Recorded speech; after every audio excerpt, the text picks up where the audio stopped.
The Harwich Mariners return to White House Field to take on the Bourne Braves for the final time this season. The Mariners coming off their strongest victory of the season, a 12-0 victory against the Chatham Anglers at Veterans Field, fueled by a season-high 15 hits. Wyatt, everything was working, a shutout from the pitching staff, no errors on defense, and the lineup really came to produce, looking to build on that success as they head into a contest with a very tough and competitive Bourne team. And you still consider that run production, the balance of the lineup, to have been a glaring issue leading into yesterday, even though it had that 10-2 victory. Last time it was here against the Katuitt Kettleers back on Thursday before the All-Star weekend. So for the Mariners to get that kind of win was very fruitful for their progressions. Down the stretch of the season, to look and win as many games. They saw about a handful of Cape Cod East Division battles before the playoffs. Meanwhile, Bourne has lost 3 of their last 5. They skidded all the way down to 4th in the West Division. Kind of an interesting road for them. Started in last place. I think they lost their first 5 or 6 games and then went on to climb all the way back up into 2nd place, and now since then have fallen back down to 4th, but still a 9-point lead over the Wareham Gatemen in that West Division, which is the playoff cutoff line.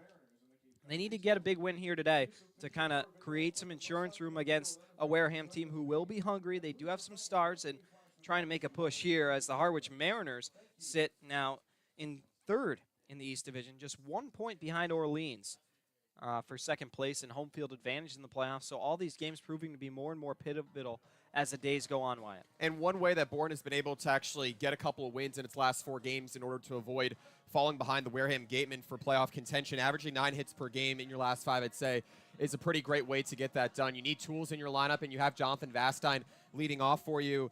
Usually, today it's going to be Joshua Kuroda-Grauer, who we'll talk a little bit more about. Then you have Bryce Eblin out of Alabama on the cleanup spot as well. So this is a very versatile lineup, a team that does not hit a lot of home runs. As a matter of fact, Evan has the fewest home runs in the league, very much reliant on the contact, which will be interesting to see how it stacks up against the Mariners' contact-reliant lineup.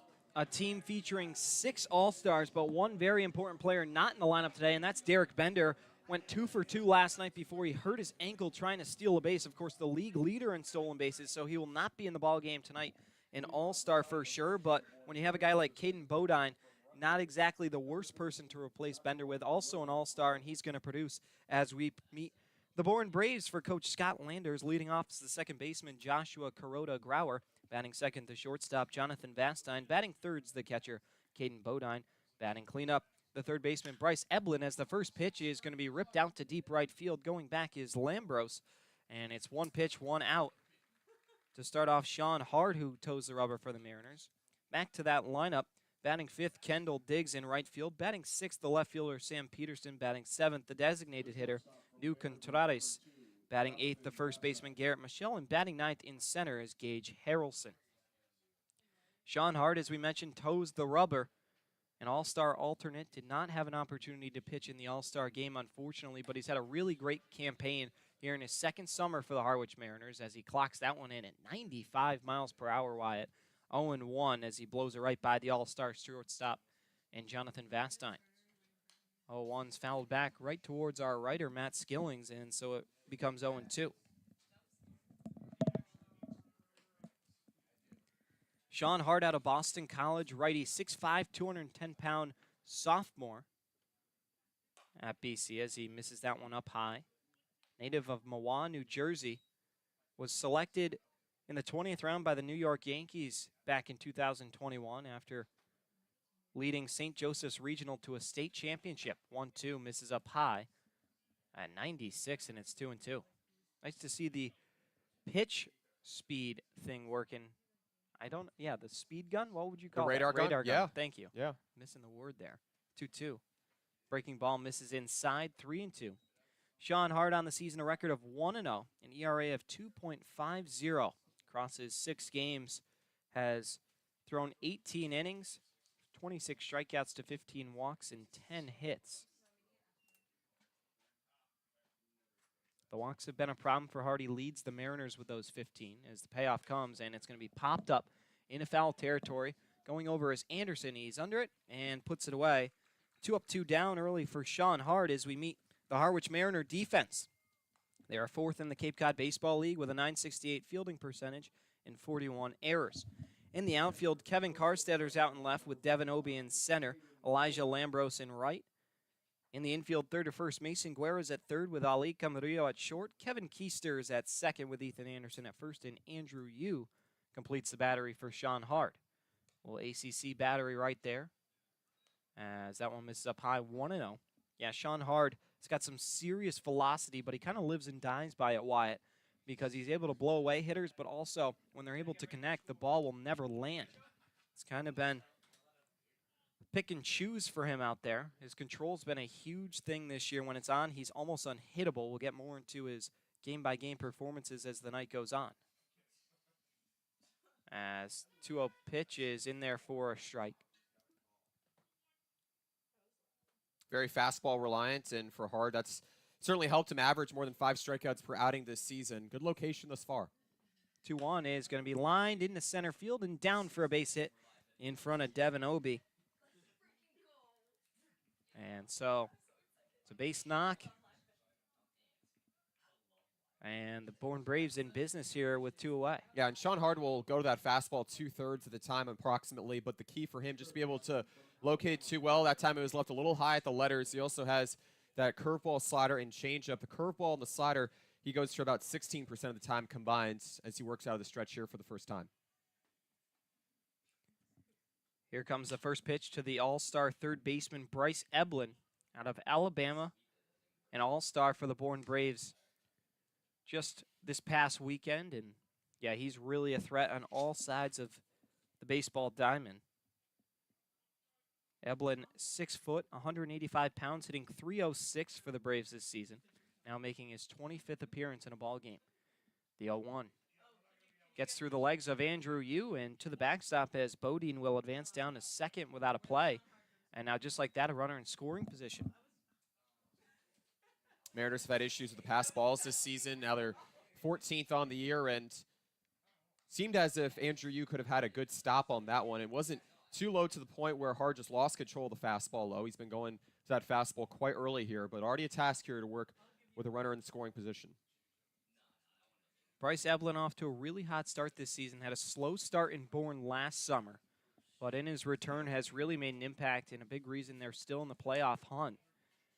11 hits and 8 RBI through his first 13 games for the Braves.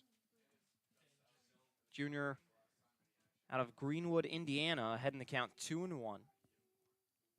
As here's the fourth pitch of the AB. And it's going to be grounded on one hop. Jumps off the lip of the infield into right field for a base hit. In to score is Bodine, and just like that, the Bourne Braves with a little 2-out rally. They lead at 1-0 on just a freak play that Kevin Kieser could do nothing about. Bourne has a near unparalleled amount of speed on the base paths as well, getting a couple of essential hits early on here for a team that has averaged over 6 runs per game in its last 6 games, Devin, but still at 3-3. So it's tough when you're scoring that number of runs. You're getting some balanced production out of the lineup, but not able to find yourself on the winning end each time out. And this is a good way to start here for a Bourne team that needs some wins very soon. 2-1. Or rather, the first pitch of the AB to the new batter in Kendall Diggs is going to miss up high for ball 1-0. And hindsight, of course, 2020, but if you're Andrew Yu, you got to wish you had that ball, because then it probably would have been just first and second with 2 away. Instead, there's a runner in, and that's why all these little things accumulate, and whoever makes the most mistakes typically is on the losing side of things. And Harwich last night had the favor in their direction, but tonight already a couple blunders, and here we are. It's a ball and 2 strikes now from Sean Hard, as that one clocked in at 93 is fouled back. Kendall Diggs, the batter. Diggs out of Fayetteville, Arizona. Or actually, Arkansas, rather. Attends the University of Arkansas. Razorback hitting .231. 1-2 is going to be chopped slowly over to the first baseman, Ethan Anderson. He'll take it himself. A 3 unassisted putout to end it. But the Bourne Braves strike first and lead at 1-0, thanks to a pair of hits with 2 away. We head to the home half of the first to meet the Mariners on the other side. We'll be right back on the Harwich Mariners YouTube network.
We welcome you back into White House Field at Al Graver Press Box. Devin Dobeck, Wyatt Kopelman along with you as we meet the Harwich Mariners starting lineup for Coach Steve Engler. Leading off in center field is Devin Obie, batting second the left fielder Kevin Karstetter, batting third the first baseman Ethan Anderson, batting cleanups the third baseman Mason Guerra, batting fifth in right field is Elijah Lambros, batting sixth at shortstop is Ali Camarillo, batting seventh the designated hitter Talmadge Lecroy, batting eighth the catcher Andrew Yu, and batting ninth at second is Kevin Keister. Ryan Fisher on the mound for the Bourne Braves, and didn't he have his way with the Harwich Mariners just a few weeks ago? 6 strong innings, was credited with the win, surrendered only about 3 hits and 6 scoreless innings. He was fantastic. His accounts evened up at 1-1. Harwich looking for an answer against the newest North Carolina Tar Heel here tonight, transferred from NJIT, and now looking for second helpings of this Mariner order. Ball and a strike to Obie. No Jacob Humphrey in the lineup tonight for Harwich, as that one just going to miss outside to make it 2-1. Harwich wearing their home cream uniforms, as Mariners across the chest in navy with navy numbers all trimmed in red. Navy socks, red stripes, and red batting helmets for the time being. As Obie checked his swing that time, got jammed up, and it's 2-2. Bourne wearing their road navy uniform, says Bourne across the chest in red. White trim on that, gray pants, and the camouflage hats, as Obie squirts that one over softly to the second baseman, Josh Grauer, who goes on to first, and it's a 4-3 put-out to get things started in the home half. And timing will be key in this at-bats as well, because as you mentioned with Fisher, so dominant not only with Bourne this season, last time against Harwich over at Doran Park, but one of the finest pitchers in the America East Conference over at NJIT, and it's going to be key for Harwichville to get enough contact, similar to last night, in which it won 12-0 at Chatham in the second game in 3 tries, in which it scored at least 10 runs. So it's Kevin Karstetter's turn, and he's had a great campaign to start things here in Harwich, hitting .400 now in his 5th game. He's had a pair of 3-hit games, and then the others were actually offers, but when he's on, as he's behind in the count 0-1, fouls off that one to make it 0-2. Umpires tonight in the ball game behind the plate is Armin Parati, with Brian McGogan at third and Mike Rabideau at first. One away here. Bottom of the first, Braves lead 1-0. The pitch misses up high, and it's 1-2.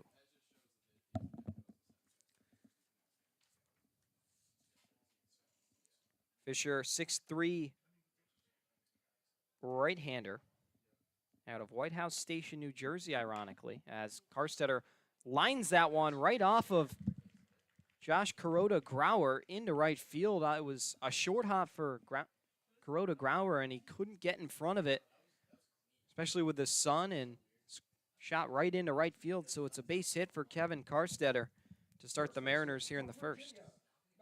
Yeah, and as we start to talk about timing, Karstetter with a shot right off the bat that time, and certainly didn't waste a lot of time trying to find his right pitch in the count. It's going to be crucial here for the Mariners. They have 9 wins this season when they score 6 or more runs in a game.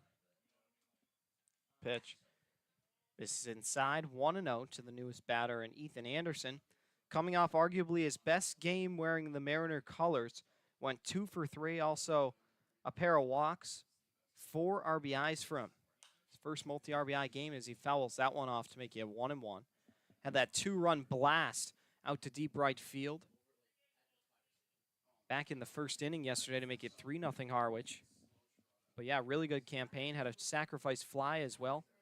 So yeah, a walk and a sacrifice fly, rather. 1-1. That one got a piece of Anderson. I believe they're going to rule it a foul ball off the bat, although a close one there, and it's 1-2. Fisher, a 1-0 record coming in today. That only win against the Mariners. 2.57 earned run average, making his 4th start, 7th appearance. 21 innings, 18 hits, just 6 earned runs, and 18 strikeouts to 4 walks, as this one is tailor-made double play ball over to second, and it's a 4-6-3 to end it here in the first. So, Fisher faces the minimum despite Kevin Karstetter's 1-out single. Heading to the second, it's still 1-0 Bourne. We'll be right back in a flash at the house. You're listening to the Harwich Mariners YouTube Network.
Sam Peterson, New Contrades, and Garrett Michelle due up for the Bourne Braves here. They're able to jump out to a 1-0 lead thanks to a really wacky hit off the lip of the infield that went into right field over the head of the second baseman and Kevin Keister. A bizarre chain of events. We'll have to meet the Bourne Braves defensive alignment on the other side of the inning as inning cut short thanks to a 4-6-3 double play. Sam Peterson watches ball one, miss outside to make it 1-0. Now hard into his motion, the pitch. Swing and a miss, 1-1. Sam Peterson out of Huxley, Iowa, attends the University of Iowa, hitting .258 this season in his 19th game for the Bourne Braves. Watches ball two, miss away, and it's 2-1. .351 on base percentage for Sam Peterson. Does a really good job in the middle of that order of making sure he gets on even without the bat. 2 balls, 2 strikes is Hard blows that one by him at 93. Beautiful night here in Harwich. Sun shining right around the 80-degree mark, although hearing reports of a possible flash flood warning in effect for tonight. I don't think that will be during game time, but still kind of bizarre to think that with a day this beautiful. 3 balls, 2 strikes, the pitch. Swing and a miss. Sean Hard wins the battle and earns his first strikeout. A big one there of Sam Peterson, and there's one away. That's going to be crucial for Hard to get what's been working for him best this season in strikeouts. Mentioned earlier, has just over 5 strikeouts on average per game, and for him to have 6 relief outings behind him certainly helps here to be able to face some explosive lineups like Bourne, a team that is very capable of producing doubles with 1 and 2 outs. So now it's New Contrades who digs in, swings at that one way up and out of the zone. But Hard will take the chase, and it's 0-1. Contrades out of Ewa Beach, Hawaii, attends Arizona State, a Sun Devil, hitting .208 for the Braves this season in his now 10th game. 1 ball, 1 strike now as that one misses way outside. Hard trying to keep that pitch count low, too, and be a little more efficient. The pitch is going to be lined into left field for a base hit. New Contrades starts, or rather with 1 out, lines one into left, and it's 3rd hit for the Braves as they have action on the base paths. And for Hard, it's a very fastball-reliant sort of game for him right now, and he's been trying to leave it all out there with trying to blow opponents away with a high fastball, but it has burned him at times here in these first couple of innings. We'll see what he can do again here working out of the stretch. Ground balls he's been getting thus far in addition to some fly ball contact. First pitch to Michelle in there for a strike. It's 0-1. Garrett Michelle's got some serious power in his bat. A guy hitting .233, but he's hit 3 home runs. That's second on the Braves behind just Derek Bender, the all-star catcher. On the other hand, he has punched out 42 times, which leads the Cape Cod Baseball League. 96 on that pitch, fouled off. Gage Harrelson on deck for the Braves, threatening once again here in the second. Here comes the 0-2 from Sean Hard. Breaking ball is zipped right in there. Strike 3, got him looking. Michelle goes down for the first time today by way of the K, and there's 2 away. Michelle took a little bit long to distinctify that from Hard's fastball and got a nice breaking ball in the outer corner that time, and for Hard, it has to feel confidence-inducing knowing that he has 2 strikeouts, holding Bourne to just 1 hit, or 1 run on 2 hits for that matter back in the first. Gage Harrelson's turn, the center fielder, batting 9th. Off of first is New Contrades. Not sure we'll see him in motion as that one runs way up and in. Forces a ballerina twirl from Harrelson, and it's 1-0. Harrelson out of Kathleen, Georgia, goes to Texas Tech, hitting .261 this season. 1-0 pitch. Foul tipped into the mitt, and it's 1-1.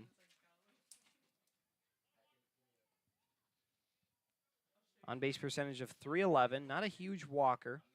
Has just 5 of those this season. Across his now 22 games. 1-1.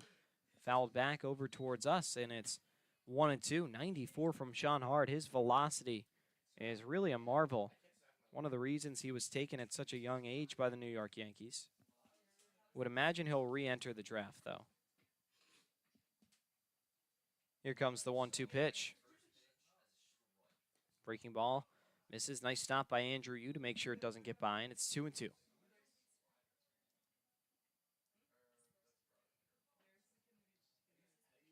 Hard looking for a scoreless second inning. His pitch count certainly has gotten up there. Getting deep into a lot of these at-bats as the 2-2 is set to come. And it's fouled back. Nice job to spoil it by Harrelson. And so we remain there at 2-2.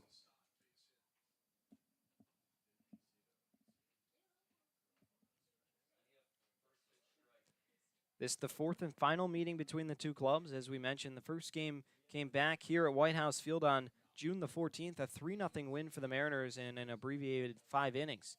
As that one is going to get down Andrew Yu. Didn't know the runner was going. No communication from the Harwich infield.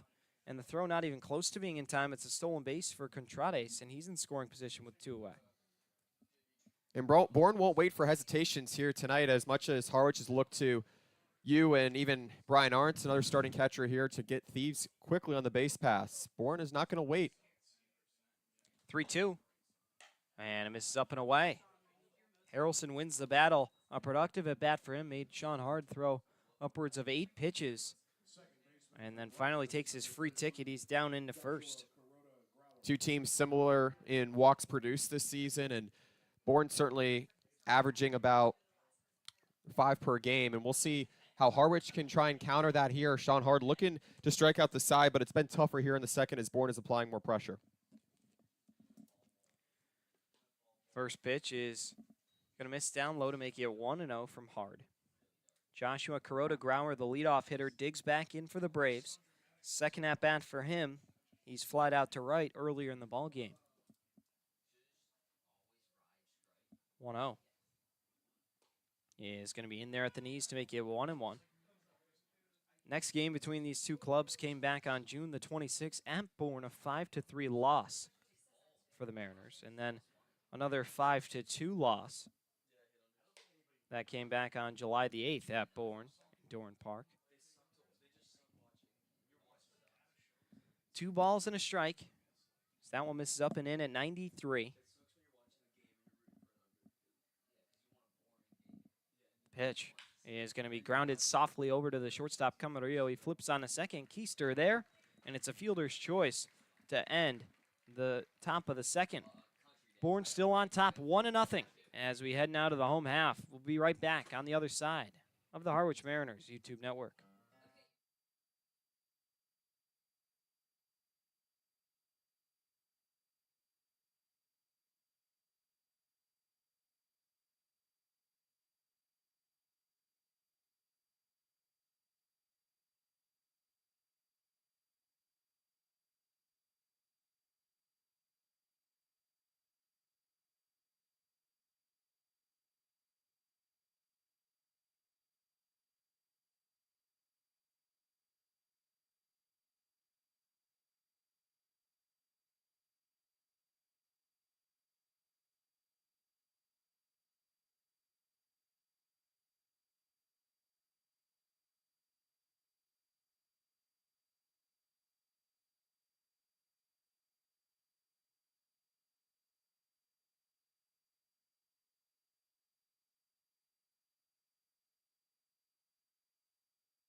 We welcome you back, Devin Dobeck, Wyatt Copeman along with you. As it'll be the middle third of the order for the Mariners. Mason Guerra, Elijah Lambros, and Ali Camarillo due up. They trail 1-0. Guerra, the cleanup hitter, digs in for the first time. He's hitting a team-high 273 among eligible and active Mariners. As first pitch he sees, he grounds softly over to Kuroda-Grauer, and it's on to first. 1 pitch, 1 out for Fisher here in the second. He's so efficient when he hits his spots like he did back in that last game against the Mariners. He can be a real pain in the neck. See how Harwich can approach it. And it'll be certainly a different battle here as well for Fisher, not having to worry about facing Kalen Culpepper or Seaver King, released after their return from Team USA. But it seems as if the Mariners might have a new answer in the hitting production. They can rely on the bottom of the order in Elijah Lambros, Kevin Keister, both out of Maryland. I'm really intrigued to see how that balance can sustain itself after last night, Harwich's best victory since winning with 12 runs at Orleans back on June 18th. 1-0 is going to miss inside for a ball. 94 on that pitch from Fisher. It's 2-0. Bourne on top 1-0, out hitting the Mariners 3-1 early on. Harwich trying to retaliate early. 2-0 in there for a strike at the knees. It's 2-1.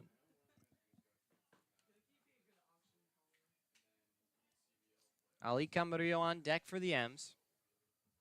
He's been swinging a really hot bat as of late, as the 1-2 is, or the 2-1 misses inside again, 3-1. I tell you, some of these pitches look really borderline, but we're seeing a tighter zone from Armin Parati. Here comes the 3-1. And it's going to be in there on the outside corner. Lambros thought he had ball 4, but will have to dig back in.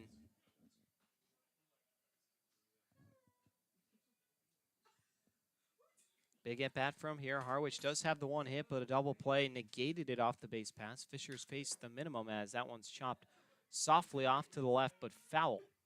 Cut down by Bryce Eblin, and it's 3-2.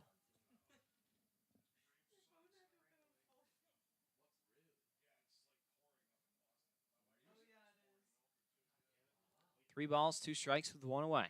The pitch is going to be lined into left field for a base hit. Lambros checks in here in inning number 2 and puts some traffic on the base paths for Harwich.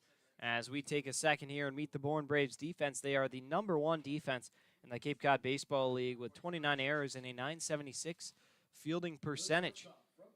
Out in the outfield, Sam Peterson's in left with Gage Harrelson in center and Kendall Diggs in right.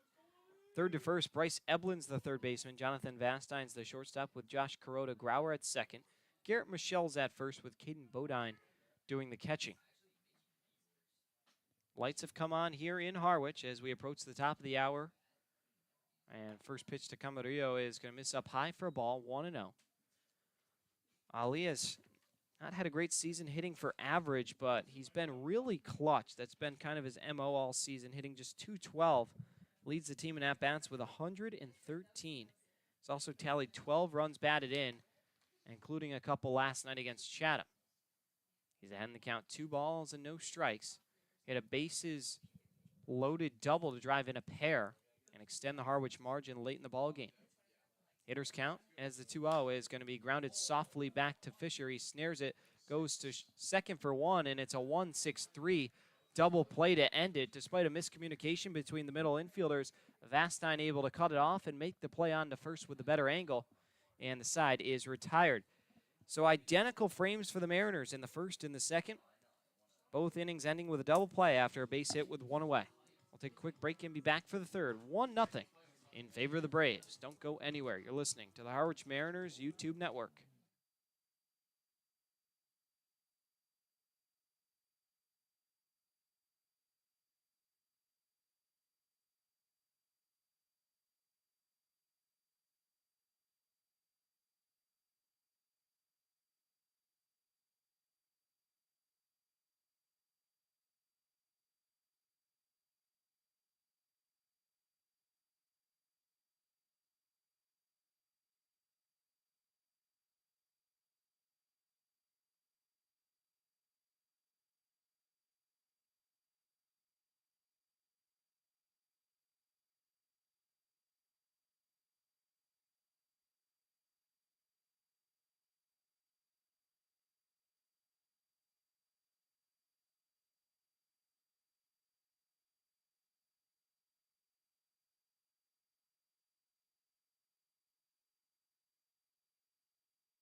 Back here for the third inning of action. Mariners trail this one 1-0 after the Bourne Braves were able to cash in. Bryce Eblin and RBI single to drive in Bodine. And that's where we stand as Jonathan Vastine, Caden Bodine, and Bryce Eblin are due up in the inning. 3 straight All-Stars in this Bourne lineup as Vastine jumps on the first pitch he sees, rolls it over to the second baseman Keister on to first. And there's one away. And Sean Hard's going to need a lot more of those if he wants to stretch his outing out and go a little deeper, as he was getting deep into a lot of counts in the first and second, but a one pitch, one out will certainly help you. It's going to help, and I think for Hard, of course, to be able to get crucial ground and flyouts around some big hits here for Bourne thus far, albeit it only has 1 run. Hard looking to take that next step, prove he can be a starter here for the rest of the season and see how it transfers back to Boston College. First pitch misses outside to the batter, and Bodine. Behind in the count 1-0 is Sean Hard. Bodine singled and advanced on a pass ball before coming around to score in the first inning. Fouls off that pitch, and it's 1-1. Eblin on deck, followed by Diggs should we get there.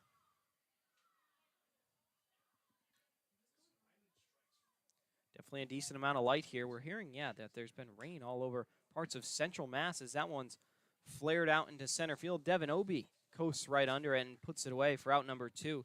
But the Red Sox and Braves in a delay. The Atlanta Braves, that is. These Braves? Nope, the Atlanta Braves. And pouring rain going out at Fenway Park, and I'm sure that's headed here very shortly. Not exactly shortly, I guess, but after the game. Always good to give the field some additional water. 2 up, 2 down for Bryce Eblin, who had that RBI single in the first, as I mentioned. He takes the first pitch up high for a ball. It's 1-0 at 95. Sean Hard arguably at his best outing back against the Catuit Kettleers. On July 12th, it was a loss for the Mariners, but he went 4 1/3, 51 pitches across that 4 1/3.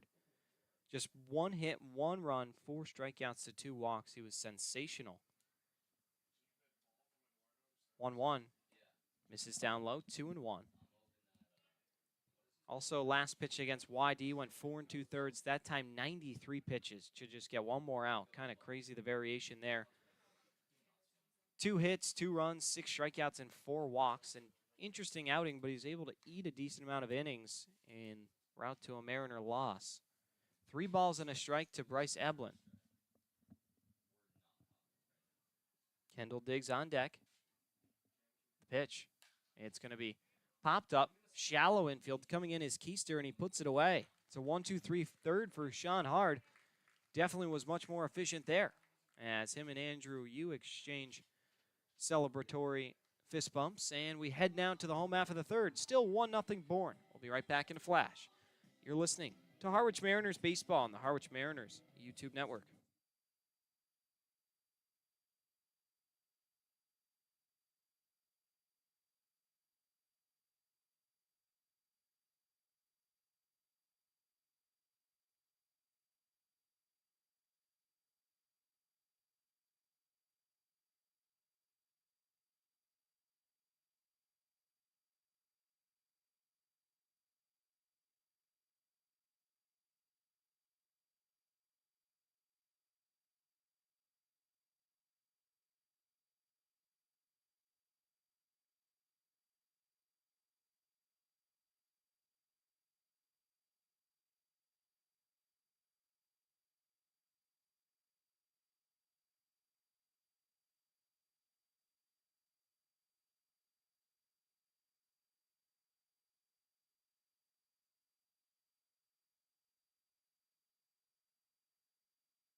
Bottom third of the order, Talmadge Lecroy.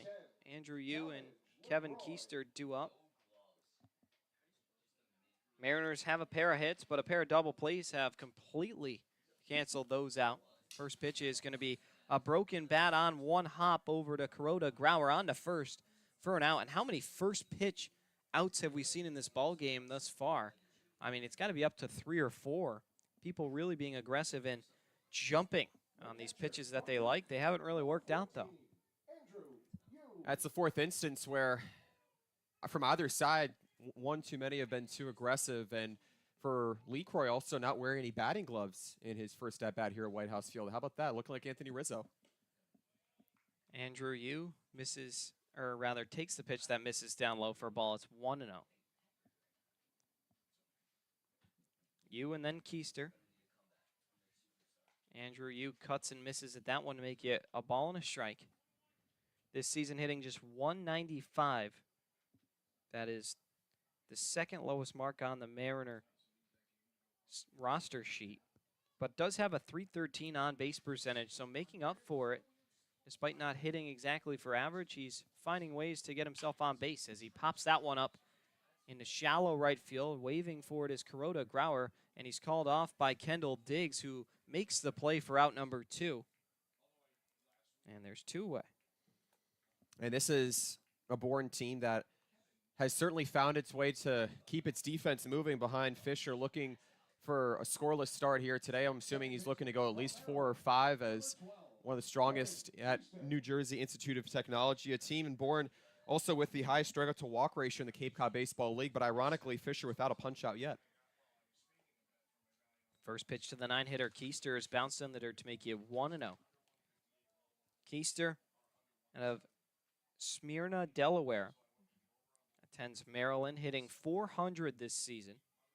Or rather, yes, hitting .400 across his one game, 2 for 5. Also was able to score a run and did have a double as one of those hits. Punched out 3 times, so another boom-bust guy, but a very small sample size. So we'll see what he brings here as he's even in the count at 1-1. Devin Obie on deck. Harwich trailing 1-0 and being out hit 3-2 by the Braves. 1-1 pitch. Bounce, or rather just misses down low, and it's 2-1. Top of the order, Devin Obie on deck. He's got some power, can make something happen with one swing of the bat. 2-1. Misses down low, and it's 3-1. Mariners would no doubt take a 2-out walk with Devin Obie and the rest of the top of the order coming up. Here comes the 3-1. And it's going to be chopped over toward the Mariner dugout. Running out of the way are a couple players scattering like ants, and it's 3-2.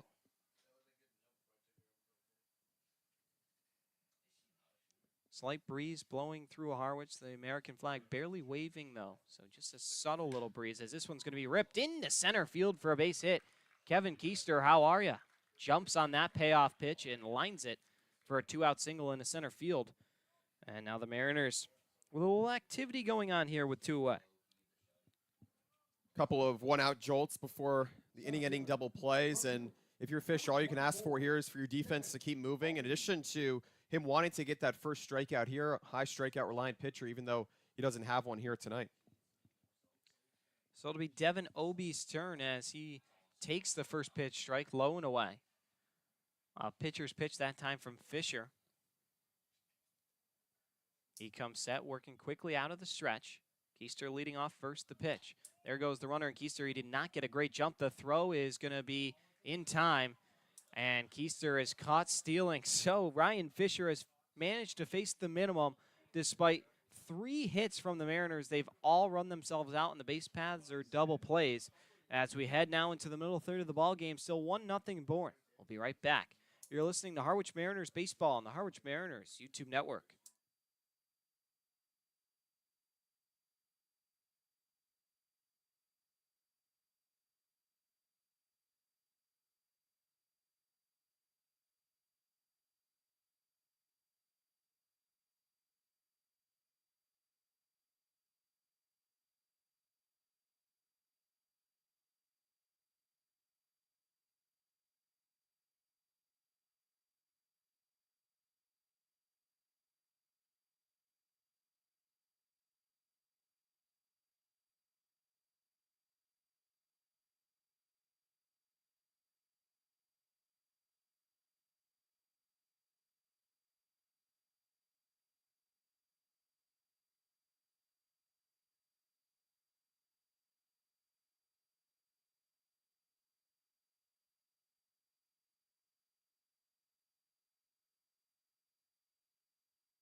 To the middle third we go. It'll be Kendall Diggs, Sam Peterson, and New Contrades due up for the Bourne Braves as I turn the play-by-play baton over to my partner. Take it away. All right, Devin. Well, the Mariners behind 1-0. Sean Hard, the right-hander out of Mahwah, New Jersey, and Boston College, on the mound here in his 4th inning of his first start on the season. Retired the side in order for Bourne back in the 3rd. His defense has certainly been moving. He has a pair of punch-outs as well, and Hard certainly trying with the fastball on a relative basis here, a very regular basis for that matter. Instead, that time just went to a curveball here on Kendall Diggs, the right fielder out of Arkansas. So it's quickly 2-0 here to the 5-hole hitter. Behind him, due up Sam Peterson and New Contrades. If you're just joining us late, Bourne getting on the board first with a 2-out RBI single from Bryce Eblin, the 3rd baseman out of Alabama. Meanwhile, Diggs, 5 hits, 5 RBIs in his last 5 games. He's been explosive bat to have as he fouls a fastball away that time as he stays alive in the count. Certainly a hitter brings a lot of toughness, you can already tell here. Grounded out to first base unassisted to close out the top of the 1st. Hard looking for his 3rd punch out. Instead, this one's flared out to left center field. Obi's there. He makes the catch for the 1st out here in the 4th. And Devin, you have to like what you see if you're Steve Englert here, the skipper throwing hard on the mound for the start here today. He's retired 4 straight after giving the 1-2-3 job back in the 3rd. Yeah, he's really starting to settle down, and Sean Hard oftentimes is thrown into the game and needs a minute to kind of settle in, feel out the zone, see what he can get away with as far as the umpiring goes. And then once he's finally able to establish those spots, he's really been lights out. Sam Peterson pops it foul behind home plate for strike 1.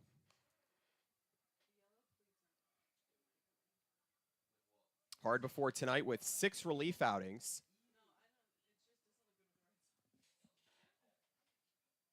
This one banged down towards left field, and it falls in front of Karstetter. So a nice piece of hitting that time by Sam Peterson, the left fielder. And Bourne has its 4th hit on the day. So Bourne certainly bringing a lot of explosiveness. We mentioned earlier, has the fewest RBIs, or fewest home runs for that matter, in the Cape Cod Baseball League with 14. And certainly being aggressive here as Hard works out of the stretch again. Yeah, they jumped on that. Karstetter, though, didn't really move, and we know he's not typically an outfielder. We've seen him play 3rd, but you got to be a little surprised that he didn't even make an effort at that ball. I mean, it landed probably 10 to 12 feet in front of him, and he didn't even break a step. Maybe he got a tough read on the ball. And speaking as a former high school outfielder, which probably doesn't say much, but for my 2 cents, it is hard to read a sinking liner. I mean, you really don't know how to judge it or gauge it. Pickoff attempt goes awry as Ethan Anderson couldn't glove it in time as Peterson charges past second. He's into 3rd, and he gets the stop sign from the 3rd base coach in Don Topoleski. So an error that time, and the Mariners cost themselves here their first error since before the All-Star break for that matter as well. They didn't have any errors last night in Chatham, and certainly not the most endorsing part of the game here for Harwich, trying to keep that second run. First, granted, it's a different landing spot and throwing style to pick off a runner, but that mistake just cost you 180 feet, and now Bourne can score in a lot of different ways. Relatively rare breaking ball that time to Contrades. 1-1 here. The designated hitter with a 1-out single to left field back in the 2nd. Bourne unable to tack on any more runs. So Hard has been reliant on the fastball quite heavily thus far after going 4 relief innings for his 2nd straight appearance in the 4-run home loss here to Yarmouth Dennis, in which the Mariners certainly needed that division battle. The infield playing in here. There's a swing and a miss on a nice changeup from Hard, 2-2. This would be a prime opportunity to get a strikeout, so then all you got to do is focus on the out, and your infielders can all get back again as they're all on the grass right now trying to prevent the run. So a stolen base and an error for Peterson. The 2-2 served high out towards center field. Obi moving back. The Duke outfielder makes the catch, tagging from 3rd Peterson, and he will score on a sacrifice fly here. So the Bourne Braves certainly contact heavy, and they get some contact there, and they get their first run since the opening frame, now leading 2-0 here against Sean Hard and the Mariners. And if you're the Mariners, you got to be pretty frustrated. I mean, that's now 2 mistakes you've made that have led to both Bourne runs. If we circle back to the first inning. It was the pass ball that went through Andrew Yu's legs that put the runner at the time in Bodine in scoring position. He came around to score on the single, and then this time an error from Sean Hard gives up 180 feet and leads to a sac fly run. So Garrett Michelin out of Virginia Tech. And a fastball planted there as it goes to 1-1. Hard retiring the side in the third for a Bourne team that has averaged just nearly 6.5 runs per game. And that comes over the last 6 games in which it's only gotten 3 wins aside from a high-octane offense.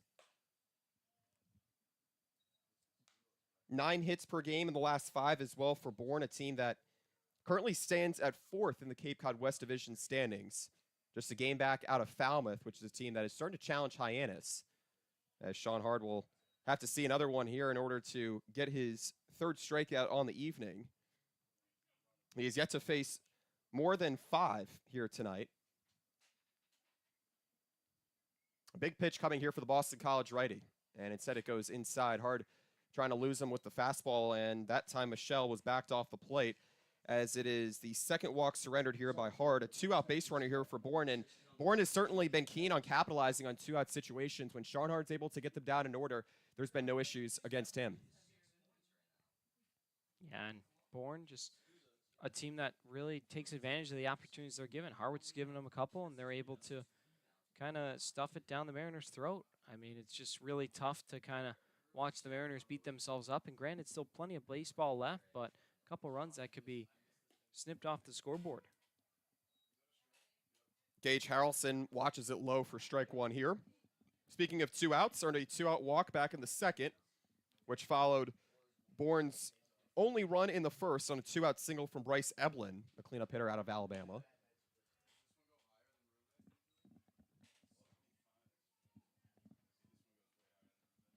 Human night for baseball here in Harwich, Massachusetts, with the Mariners hosting the Braves for the 2nd final time this season, an interdivision clash here.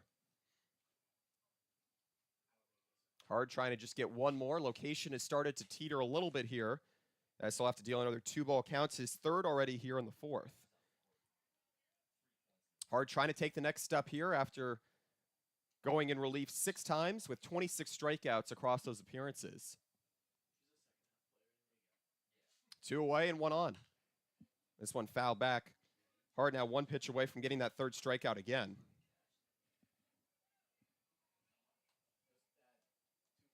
Hard starting off the season strong, allowed only 1 earned run in 9 batters faced in his season debut. 8 combined strikeouts over his first 2 outings here for the Mariners. Strikeout 3 looming here instead. It's going to be another full count here, as this is something Hard can ill afford to do. You mentioned it earlier, Devin, and him being able to try and minimize that pitch count from spiking early on here if he wants to be able to go at least 5. So a couple of blunders in the infield, dooming Harwich early on here in a 2-run deficit. The runner goes on a full count, and it won't matter here, as it's a 3rd walk here allowed by Sean Hard. He's working with traffic against him. Yeah, and he's continuing to kind of make himself throw more pitches. Having trouble locating, and now walking a couple batters. Not going to do you any favors, as that'll draw out R.J. Thomas and Chris Lotito loosening in the bullpen for Harwich as well.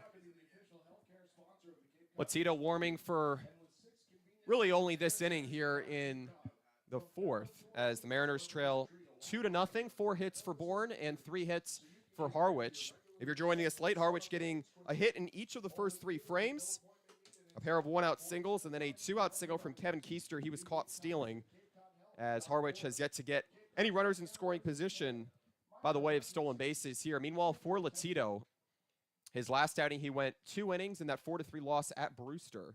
Actually escaped 2 jams with 2 runners in scoring position. So certainly would be a favorable pitcher to be able to look to here if you're R.J. Thomas, the pitching coach, in order to get out of some threatening situations to further Harwich's deficit here. So Michelle moves into 2nd, Harrelson on 1st as Joshua Kuroda-Grauer steps in here. Reached on a fielder's choice at the end of the 2nd. And there's a strike on the outer half here from Hard, going away from the fastball that time. Got 2 punch-outs back in the 2nd. And retired to side in order in the third without a punch out. This one skied over to the left side. Guerra, the Oregon State product, moving to his right. He's at the fence, and he just lets it go. Oh, and there's a huge brawl for it over in the concourse. Yeah, a couple of fans going after it over there. A swarm. A swarm. More than a couple. For Kuroda Grauer leading off here today out of Rutgers at 6-0, 195. 0-2, tapped foul. Bourne has done an excellent job being able to extend at bats here against the right-hander and hard out of Boston College. Meanwhile, for Kuroda Grauer, just one hit over the last 5 games on the year with 4 RBIs and 9 walks. As Hard has given up back-to-back base on balls here. The 0-2. Breaking ball down the chute as it gets called looking. Biggest out of the day for Sean Harden, his first starting nod on the season as he gets out of a mini jam, straining runners at first and second. But Bourne stretches across another run, scoring 1 run on 1 hit, no errors, and leaving 2 on against the right-hander of Mahwah, New Jersey. Harwich behind 2-0 going into the bottom of the 4th. We'll step away. This is Harwich Mariners baseball on the Harwich Mariners YouTube network.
Sean Hard gets out of a mini jam in his first start on the season for the Harwich Mariners as they host the Bourne Braves, but trail 2-0.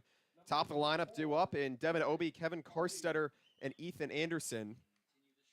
So sacrifice fly getting Bourne's second run on the evening here. The sun just starting to set here on Cape Cod. Wyatt Kopelman, Devin Dobeck here with you on the Harwich Mariners YouTube network. There's a nice fastball cut out and missed from the starter, formerly of NJIT of the America East Conference, in Ryan Fisher.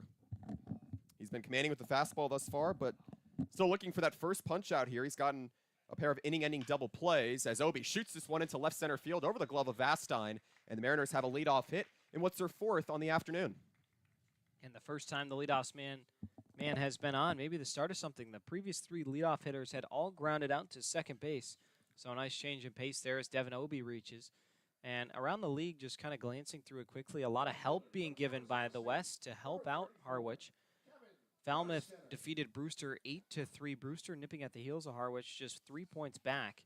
So that loss gives Harwich a chance to improve their margin today. And then Katuitt defeated YD 10-3.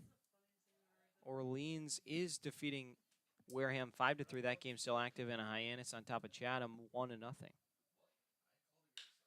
This one is laced into right center field, and it's down for a base hit in front of Harrelson. Obie will hold at second. Kevin Karstetter has brought an explosive bat. He's 2 for 2, and he continues to work here through the 4th. And yeah, you mentioned with Brewster losing right now from a interdivision opponent as well. Those are some thin heels with Harwich only earning 1 win in the season series thus far. Harwich will host Brewster one more time here, given that the East Division opponents play each other 3 times at each other's ballparks. So back-to-back base hits here to start for the Mariners. Obie on second, Karstetter on first. Harwich now with the go-ahead run and Ethan Anderson here after a 2-run bomb last night. Instead, he shows a bunt. And yeah, I kind of like the bunt call. Anderson hitting just 138 this season and a chance to move both runners over for Mason Guerra, your cleanup hitter, the all-star. Might not hurt the Mariners, especially trailing by a pair. A tough part of the order here to get through for Fisher, the starter. This time it's a cut and a miss. Anderson out in front of a slider. So the count goes even at 1-1. Well, Anderson certainly had a summer block party last night. Harwich's second 12-run game this season.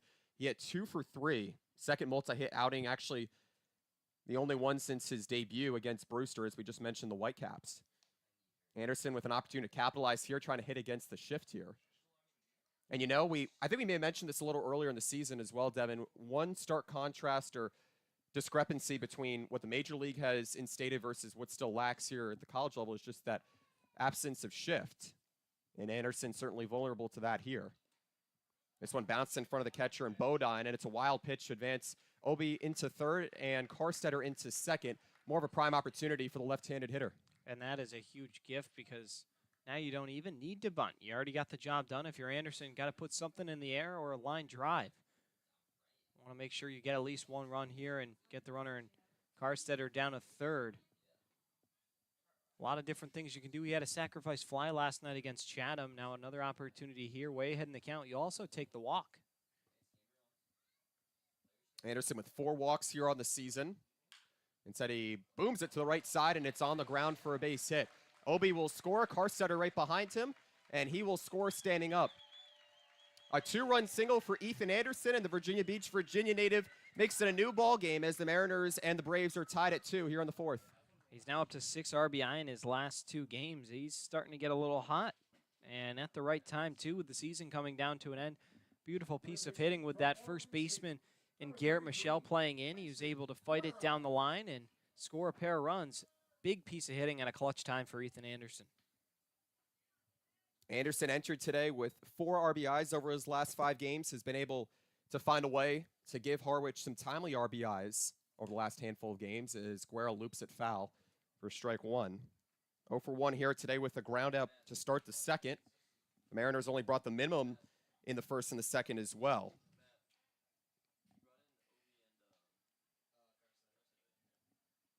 So a 2-run single for Anderson, a strong lead off of first.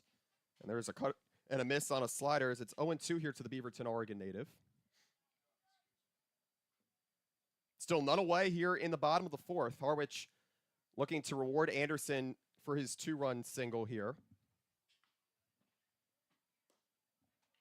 There's a slider cut on and misses. Guerra goes down swinging for the first time here today, and that is the first punch out here for Ryan Fisher out of North Carolina. Relatively strikeout-reliant pitcher, and all the while you take the outs here to try and get out of this jam.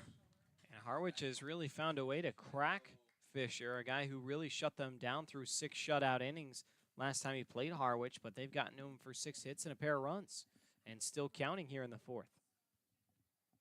Now Elijah Lambros up as he lines it down the left side foul. That was very close to being extra bases for Ethan Anderson, which brings a sense of speed on the base pass here. And it's the Maryland product of Fredericksburg, Virginia. Will have to do it again. Anderson with just 1 stolen base on the season, but certainly would have reached third. Just want to chopper over towards the left side. A few bounces for Eblin. He gets it to second for 1. The throwback to first in time. 5-4-3 double play, getting Ryan Fisher, the right-handed starter for the Braves, out of trouble here. But it's a new ball game as the Harwich Mariners tie the game at 2 runs apiece with 3 hits, no errors, and leaving 1 on in Ethan Anderson. Harwich and Bourne in a new ball game here going into the 5th. This is Harwich Mariners baseball on the Harwich Mariners YouTube network.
So a 5-4-3 ground out, getting the starter for Bourne and Ryan Fisher out of a jam, but 2-2 between the Harwich Mariners and the Bourne Braves as Sean Hard's day is done after his first start of 4 innings. He gave up the 2 earned runs to Bourne early. Chris Latito, the right-hander out of Jacksonville of the ASUN Conference, enters here.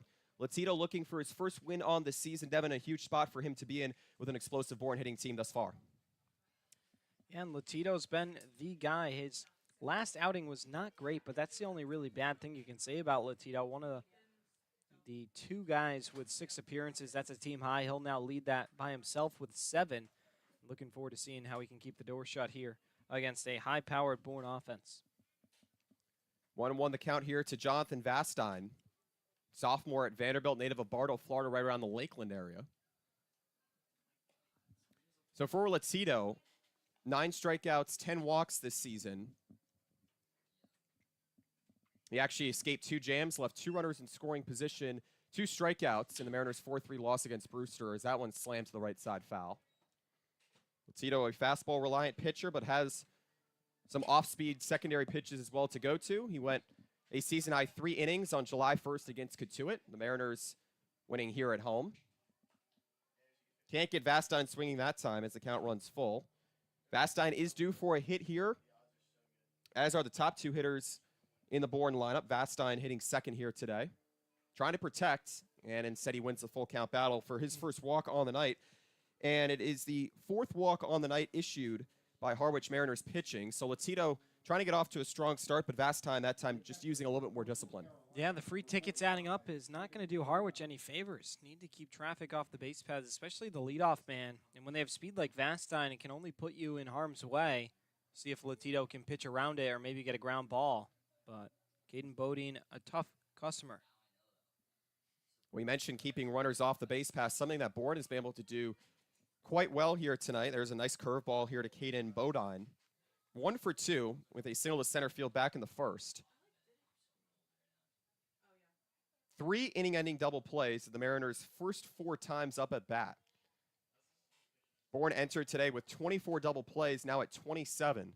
And as you mentioned earlier as well, Devin, top CCBL fielding percentage at just a whisker under 980. Doesn't make a lot of errors either. 1-1 offering. And there's a fastball down the chute as it's 1-2. Key for here for Latito will be able to get ahead in counts. Sean Hard, meanwhile, finishing with 4 innings, 2 earned runs, 4 hits, 3 strikeouts, and 3 walks issued.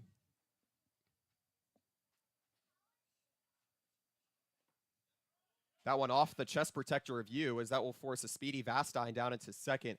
No surprise he was able to read that so well, Devin, with Bourne having the most stolen bases in the league. Vastine bringing that unique quality to this lineup. Yeah, he really can take off. He's got a serious speed and agility attribute to him and is able to pick up reads like that and fly down to second. 2-2, a breaking ball outside. So Harwich falling behind 2-0 going into the bottom of the 4th before a 2-run base hit from Ethan Anderson, who's been quite hot towards the top of the lineup for the Mariners, making it a new game. As a 3-2 is skied out towards right field.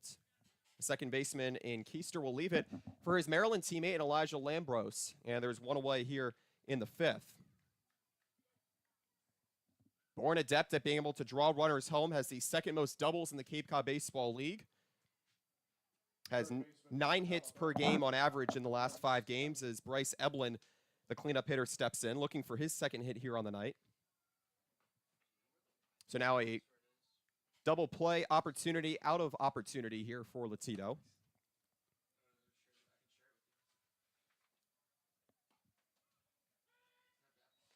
That time a nice slider from Latito on the outer half here. Harwich with 6 hits, the Bourne Braves with 4. But Harwich had only 3 hits in the first 3 innings. Unable to keep innings alive with those inning-ending double plays. Going back to last night, Harwich, arguably with its best victory on the season, just from start to finish, Harwich with the most balanced production out of its lineup that some may have seen all season. Breaking ball is laced into right field as Vastine gets the stop sign from third base coach and John Topoleski as their runners on the corners here with the 1-out single. And this is a really great play by Ethan Anderson to grab the ball from Lambros as he threw it in. It was short hopped, and it had to be picked on the short hop by Ethan Anderson. If it gets by him, it could lead to an extra base for either of the runners on the corner. So huge job that time to avoid another mistake by Harwich. Yeah, Harwich with a missed pickoff attempt not long ago. It was just back an inning ago for that matter, as a stolen base and an error advanced Sam Peterson into third. He scored on the sacrifice fly. And to think how these runs can add up against Harwich. It was playing out of a deficit here to start the evening. Could certainly be ahead right now after that 2-run base hit from Anderson. So Vastine at third, Eblin on first here. Now the home plate umpire and Carmen Parati, rather, calling for time here. Did not seem as if a pitch clock violation was signaled here. Have seen it on a couple of instances, however, as Kendall Diggs, the 5-hole hitter out of Arkansas, steps in looking for his first hit, and would be huge. Runners take off as this one is served out towards right field, and able to make the catch, Lambros, as the throwback to first is in time as Bryce Eblin gets doubled up. A heads-up play that time from the Maryland outfielder as the Mariners get 2 quick outs to close out the top of the 5th inning. And Bourne scores no runs on one hit, no errors, and leaves only 1 on in Jonathan Vastine at third. A 2-2 ball game halfway home here at White House Field in Harwich. This is Harwich Mariners baseball on the Harwich Mariners YouTube network.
Shortstop from Texas A&M. Ali Camarillo, Talmaj Lecroy, and Andrew Yu. The 6, 7, and 8 hitters due up against a new pitcher into the ball game here in Ryan Free, the southpaw out of Texas Tech. He stands at 6'2", $190. Formerly played at Grayson College of junior college baseball. Sounds familiar? Well, that play.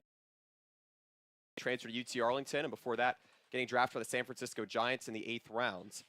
So the day closes out for the right-handed starter in Ryan Fisher, formerly of NJIT, set to go to North Carolina. 2 earned runs on 6 hits, no walks, 1 strikeout dealt in 4 innings to match Sean Hard for the Mariners. Ali Camarillo lofts it to the right side foul. 1-1 here to the rising junior at Texas A&M. Grounded out 1-6-3 to close out the second. Mariners got 2 runs in the bottom of the 4th on a 2-run single from Ethan Anderson. First baseman out of Virginia. Has been red hot as of late.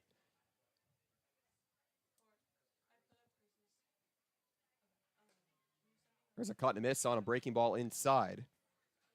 So 1-2 here to Camarillo, trying to avoid his first strikeout on the day for free. The first reliever for Bourne on the mounds this past season at Texas Tech. 5 wins, a 4.11 ERA, 54 strikeouts to just 16 walks. He's quite commanding. And that time, a breaking ball just on the outer half. A slider at 79 miles an hour to Camarillo as the count evens up.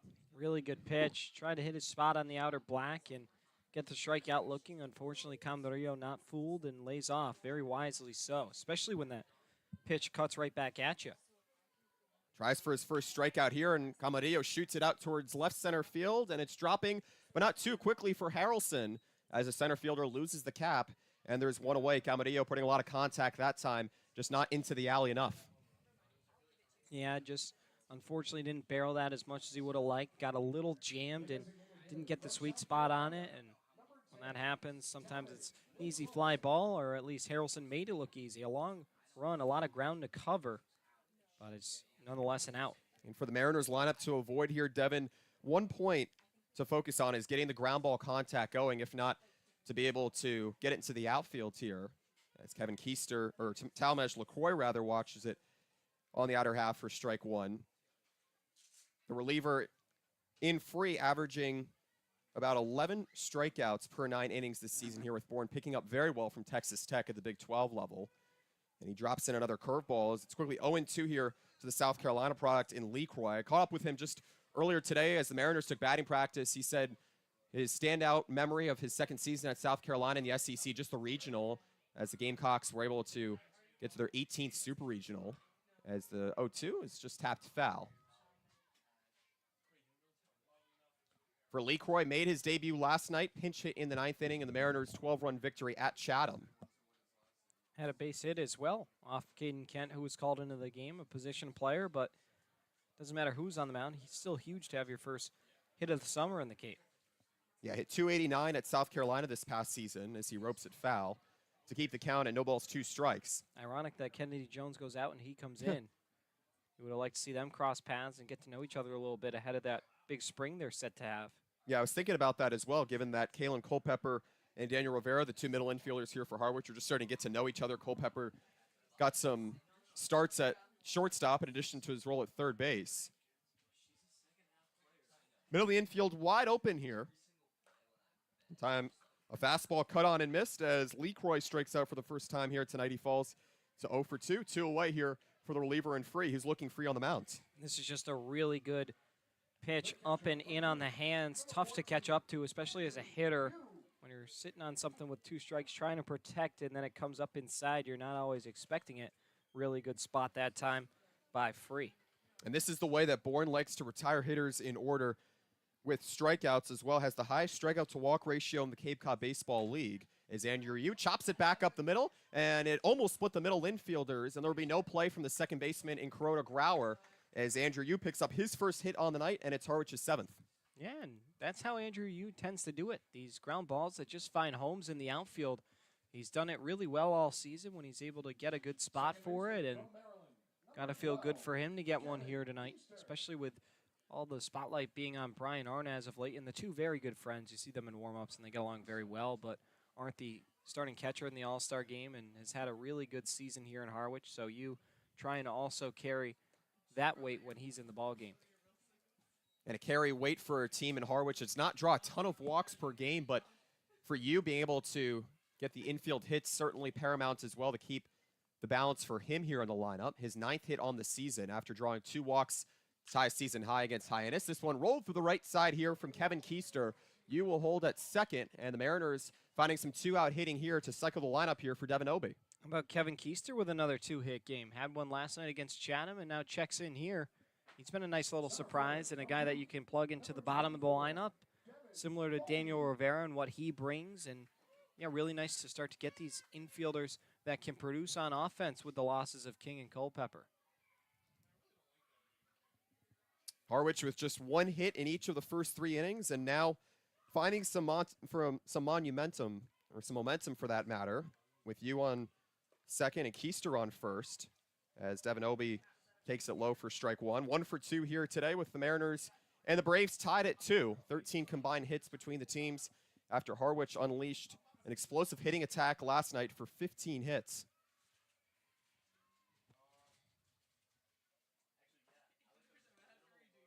Obi cuts and misses that time on a changeup as it's 0-2. So one Duke teammate looking to drive in another here. 2-out single for you.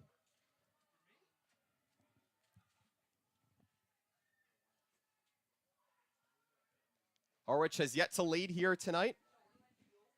2-run single from Ethan Anderson, tying it in the 4th.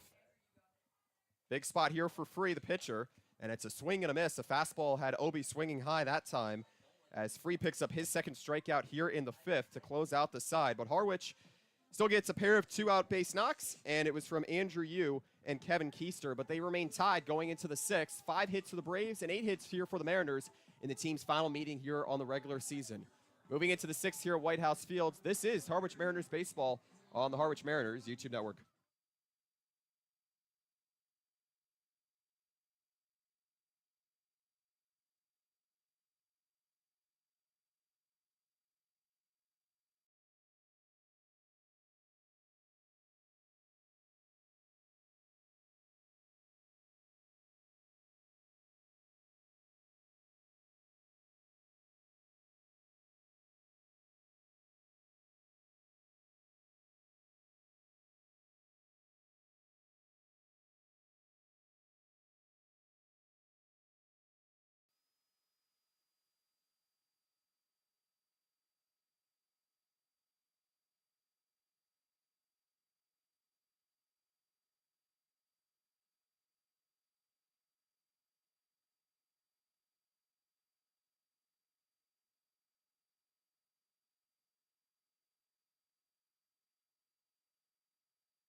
Sam Peterson. 2-2 between Harwich and Bourne in their final meeting of the regular season. Ethan Anderson with a 2-run single to tie it in the 4th inning after Bourne got a 2-out RBI base hit from Bryce Eblin and a sacrifice fly from New Contrades. Chris Latito looking for a 1-2-3 job here to start the 6th. Wyatt Kopelman, Devin Dobek here on the Harwich Mariners YouTube network. Another gorgeous night for the Mariners to play on. Last night they took their most convincing victory of the season last night at Veterans Field, won 12-0 over their East Division opponent in the Chatham Anglers. Set to step up, Sam Peterson, the left fielder out of Iowa.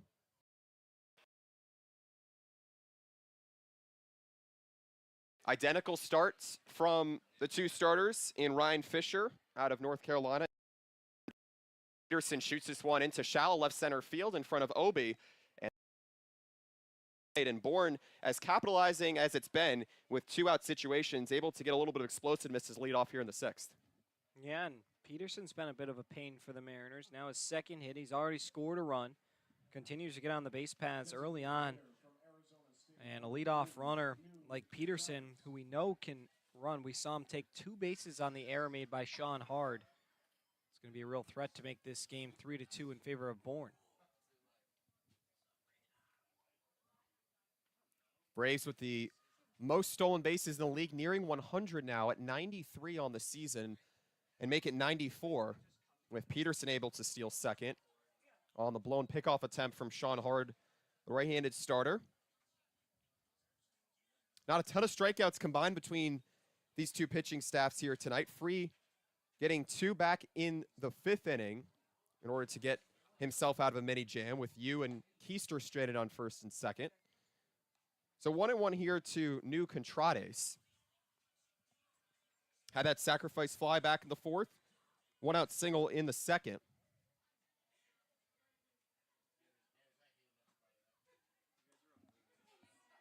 There's a nice fastball painted on the outside corner as it goes to 1-2 here. So Bourne taking both of the 2 series meetings at Dorn Park. Harwich was within striking distance within each of those 2 games, but the first meeting between these 2 games, a very memorable night. Rain shortened 5 innings. The 1-2 from Latito just low. A very memorable 5 innings. God, it feels like it was just maybe 2 weeks ago, but it was only during the second week of the season. It was the rainstorm that shaded in on the Mariners, but it still culminated in the 400th victory for 20th year skipper Steve Englert here. 2-2, the runner takes off, and it's just inside you with the throw down to second, and it's in time. They pinned him on the helmet that time as Peterson gets gunned down, and there's one away on a shot that time from Andrew Yu, the catcher. That was the best possible throw Andrew Yu could have had. That was the only way he was going to get him.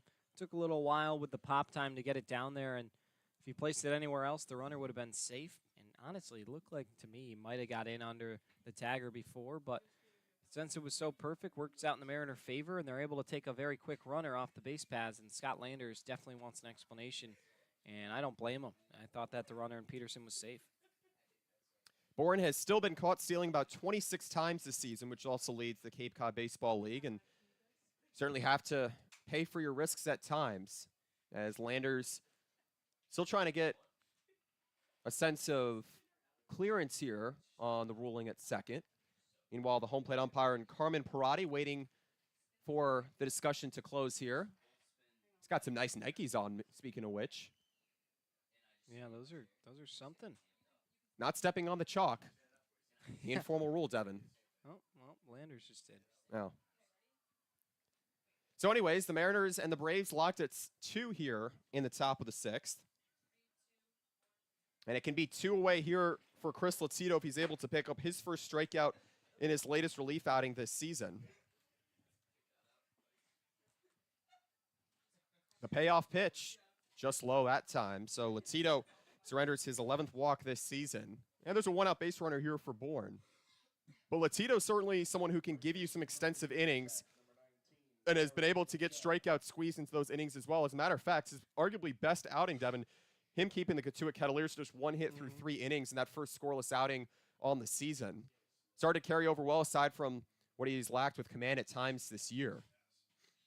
Yeah, undoubtedly one of his best performances was in that Katuitt game. Just seemed to be in such a rhythm, really locked in, and sometimes that's all it needs as a pitcher is to just find that rhythm, find that groove, and he was fantastic that night.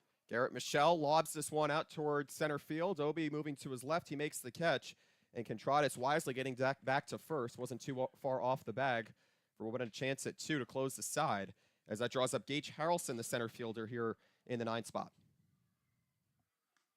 Well, this is a Bourne Braves team that has been aggressive early on. Got a 2-out RBI single from Bryce Eblin back in the first, but Harwich has responded well here tonight. Latito just needing 1 more, still working out of the stretch, as Michelle falls to 0 for 2 here today, despite earning the 2-out walk back in the 4th, and a big cut and a miss here from Harrelson for strike 1. What a win this would be for Harwich. You could talk about crucial wins in order to find some continuity going into the Cape Cod East Division playoffs. Harwich picking up its 3rd shutout win last night on the road in Chatham, as Latito just misses outside with a fastball. Really good pitch that time. Probably could have been a strike. Looked like he caught that outer edge, but been a tight zone, especially on the outer part of the plate, so at least it's been consistent. That's some consistency right there, as the slider was dealt down the middle, as Latito is 1 strike away from picking up that first punch out here in his 7th relief outing on the season. Rising redshirt junior at Jacksonville, transferred there after spending his first 2 seasons as a collegiate at Seton Hall, as the 1-2, a fastball cut on and missed, as Latito deals the high noise as he picks up his first strikeout here in his latest relief outing on the season. So Latito keeps the Bourne Braves quiet here in the 6th, as Bourne scores no runs on 1 hit, no errors, and leaves 1 on. Harwich and Bourne locked at 2 going into the bottom half of the 6th here at White House. This is Harwich Mariners Baseball on the Harwich Mariners YouTube network.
Harwich and Bourne tied at 2 going into the bottom of the 6th after Harwich trailed 2-0 after 3.5 innings. A 2-run single from Ethan Anderson getting the Mariners in a new ball game here. Wyatt Kopelman, Devin Dobek, you're with you on the Harwich Mariners YouTube network. Kevin Karstetter, the State College of Florida transfer, set to go to Arizona State, due up here against the left-handed reliever and Ryan Free.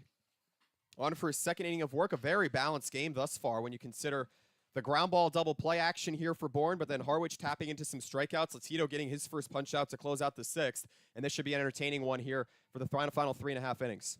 Yeah, looking forward to it. I mean, you've had the offense, you've had the defense. Harwich made a few mistakes, but they've gotten away with them thus far, and now a chance to get on the scoreboard for the first time as the leader. Chris Latito in his 7th relief outing this season, filling the starter in Sean Hard, the right-hander out of Boston College. He's looked convincing thus far. Latito keeping Bourne off the board. Just a hit allowed in the 5th and the 6th here. Harwich with 8 hits, Bourne with 6. The 1-1 to Karstetter, line back. So he'll have to protect here. Sophomore out of State College, Pennsylvania, formerly graduated from IMG Academy. He has been quite explosive here in the Mariners lineup in his first handful of games, through 4 games for that matter. 4 RBIs, 3 strikeouts, but has 6 hits. And he's certainly going to be a valuable piece to the top of the lineup as the Mariners strive for some playoff success. As it goes to 2-2 here to the Arizona State product. He had a team-high .415 in his sophomore season at State College of Florida, junior college down in Lakeland. He said he's quite excited about getting out to the desert, however, to go play in the Pac-12. And the 2-strike pitch, he sat on it just in time to foul it off, and we'll do it again. That time a nice slider, I'd say, from Free, the left-hander. Yeah, it was. But Karstetter able to stay with it and put a swing on it, a defensive one, just to foul it off, stay alive in the at-bat. And now we'll see what he can make of his extra opportunity he has. So Free, the first reliever for Bourne, out of the stretch.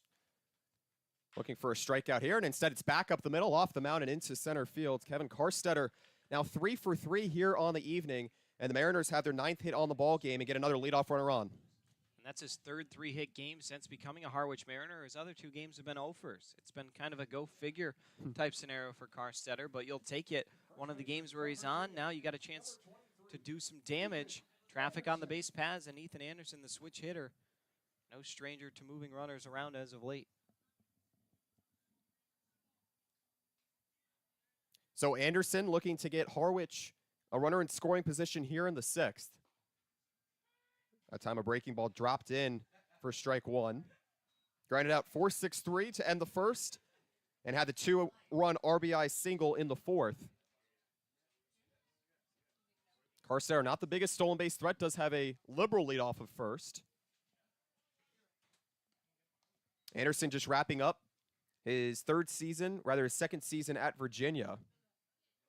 Had 97 hits, a switch hitter now batting in from the right side. Hit that 2-run home run last night in Chatham from the left side. As he shoots the 1-1 out towards center field, a deep ball here for Harrelson as he goes back to the 400 marker, and he makes the catch as Karstetter trots back into first, so there's 1 away. Gave that one a good ride, but unfortunately no runners to drive in this time, and it's just a deep fly out. Karstetter over at first, forced to stay put, and it's just a soft out number 1. Yeah, and you consider what a 4 RBI night does for someone like Anderson, who has hit a right around 130 this season, the confidence that he needs towards the tail end of the season here with just about 8 games left to play. That is huge for him, and even just to get the outfield contact can go a long way here for Anderson. Now over to Mason Guerra as the Beaverton, Oregon product takes it down the middle for strike 1 here. The slider, the curveball has been favored heavily here from Free, the left-handed reliever.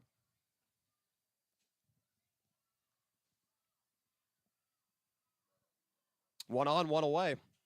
As Guerra slices it out towards right field. Diggs moving to his left, and he makes a diving catch. Rather, he dropped it, as into third will be Karstetter. So a base hit here for Mason Guerra as Diggs, the right fielder, looked to have it in his glove, and before you knew it, it was on the ground as our runners on the corners with 1 away. Yeah, it looked like he made a Sports Center top 10 grab out there on a ball that was tailing away. Those are the most difficult to snag as an outfielder, especially when it's hit the opposite way. And nice job by Diggs to at least get the ball in so the run couldn't score. But yeah, really difficult play, and he's for sure feeling it out there. And of course, your primary objective is actually to make the catch as opposed to just knocking it down. And actually, Landers and the trainer went out there to check on Diggs, and he waved them off, saying he's all right. Right fielder from Maryland, number 20. So Diggs looks to be okay. And with 2 on the corners here, the Harwich Mariners threatening. Carstetter at third, Guerra on first on the 1-out single to right field. Bit of an awkward landing for Diggs, the right fielder, as well. As Carson Bodine, the catcher, now relaying signs here to the infield. Infield not playing in here, despite it being a tie ball game and just 1 away. Ground ball double play can put it away here as the Mariners have fallen victim to 3 of those here tonight. Elijah Lambros, the outfielder out of Maryland, steps up, looking to drive in at least 1 here. Fastball just outside for ball 1. 1 for 2 here today, and you'd say that 1 hit to the standards that Lambros has had for himself in his first few games here in Harwich. Not enough here, especially when Harwich is looking to get a win streak going in the latter half of the season here.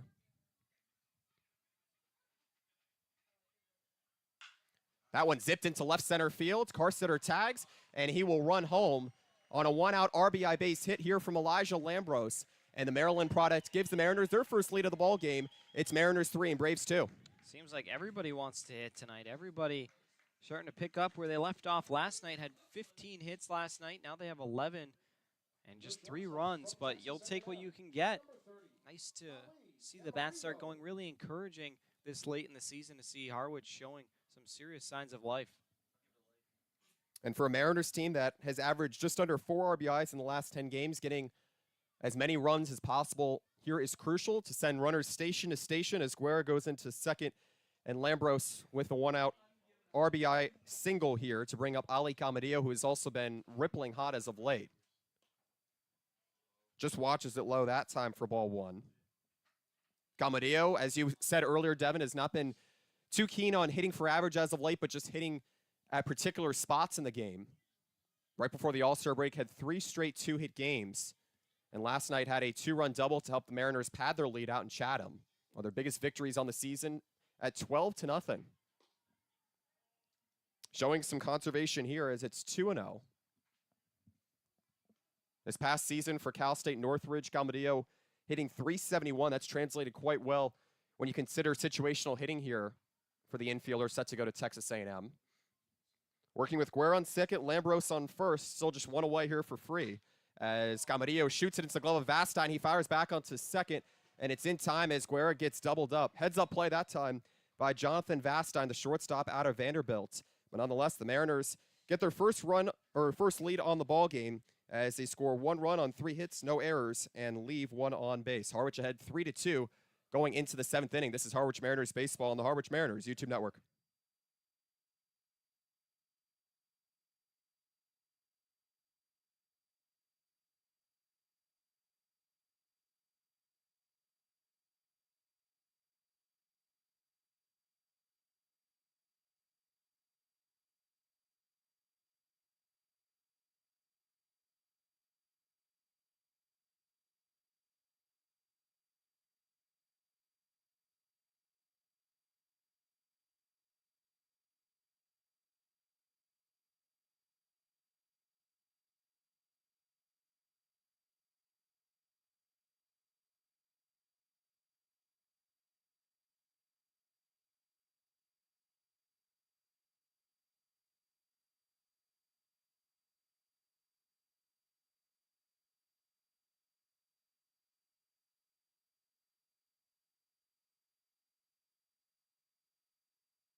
Into the 7th inning here at White House Field. Harwich taking its first lead on the game after getting a 2-run base hit from Ethan Anderson. Elijah Lambros knocks in a run, as he's been hot here to start his season in Harwich. And back over to my broadcast partner, Devin Dobeck, here for the final frames. Devin. Thank you, Wyatt. Into the 7th we go as Joshua Kuroda Grauer digs in, the leadoff man, for his 4th AB. Here comes the first pitch from Latito, who's out there for his 3rd inning of work, and it misses up and in for a ball 1-0. Kuroda Grauer has flied out to right, grounded into a fielder's choice, and also struck out looking. He's 0 for 3 as he chops this one softly over to Keister, who boots it, stays with it on to first, and not in time. Likely will go down as an E4, and Keister just gave away an easy out, and that will be a leadoff man on for the Braves. It's just the unwarranted liberties on the base pass that have given the Mariners trouble, closer games than they could anticipate at certain times this season. And, man, you have to consider Chris Latito has been doing everything he can just to try and get one strikeout here through 2 innings and change. And you need your defense to be able to help you. So Jonathan Vastein's turn. He's hitless today, 0 for 2. He's popped out to first, grounded out to second, as that one gets by Andrew Yu. Latito not happy with himself, lost control of it there, and it's a free 90 feet for the Braves. As into scoring position goes Kuroda Grauer. We talked about the pass balls being an issue for Harwich this season when you consider that you have to be able to close out innings and certain outs that have just hindered the Mariners from either taking a lead earlier here today, if not for already having that 3-2 lead. Caden Bodine on deck. Bourne trailing by a run, 3-2 as a strike is dropped in there. Showing bunt was Vastine, but laid off, and it's in there anyway. An ideal situation if you're Latito. Remains out on the mound. Boynton is loosening in the pen for the Mariners, 1-1. And it's going to be a bunt drop down over to Latito. It's going to be a tough play at first, and it's just barely in time. A lot of speed from Vastine, but he's put out as the runner in Kuroda Grauer advances down to third, and there's one away. I like the move that time from Scott Lander. Scott Pickler has employed that a lot of times this season with only no or one outs in a particular inning, just to be able to move a runner over, especially when it's a tying run, forces your infield into a little bit more of a pressurized situation here. And one to leave the infield here from Bodine, who is due for a hit here with just one tonight, could tie the game up.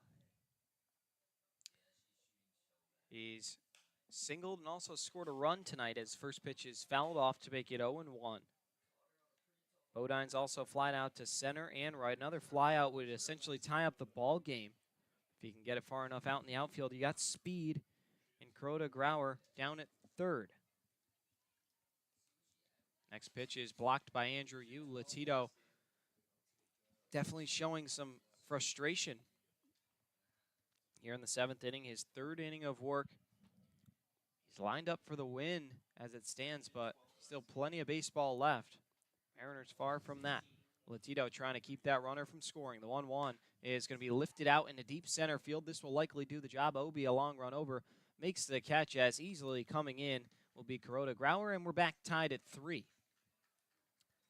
That's what Bourne does. Not keen on hitting home runs, but doesn't feel compelled or granted, contracted for that matter, into hitting home runs. And when you need RBI production, you get 2 sacrifice flies in addition to an RBI single. That has told you a lot already about the season that Bourne has looked to have in scoring runs on a consistent basis. Yeah, it's just situational hitting if you're the Bourne Braves. I mean, once again, Harwich not doing themselves any favors. The pass ball gives an extra 90 feet, then the bunt's laid down, and then it's an easy sacrifice fly. Bourne just taking what Harwich is giving them, and that's led to each of their 3 runs here tonight. It's no balls and a strike to Bryce Eblin as he fouls off first pitch. He's 2 for 3 with an RBI single. He also has another single and a pop out to second. Here comes the 0-1. And it's going to be lined out in a shallow center and actually grabbed by Ali Camarillo. On the back pedal, able to bring it in over his head for out number 3, but Bourne able to tie the ball game thanks to Bodine's sacrifice fly to drive in Kuroda Grauer. We'll take a quick break and step aside. 7th inning stretch here at the house. We'll be right back. You're listening to the Harwich Mariners YouTube Network.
Into the home half of the 7th, the Mariners and Braves knotted up at 3.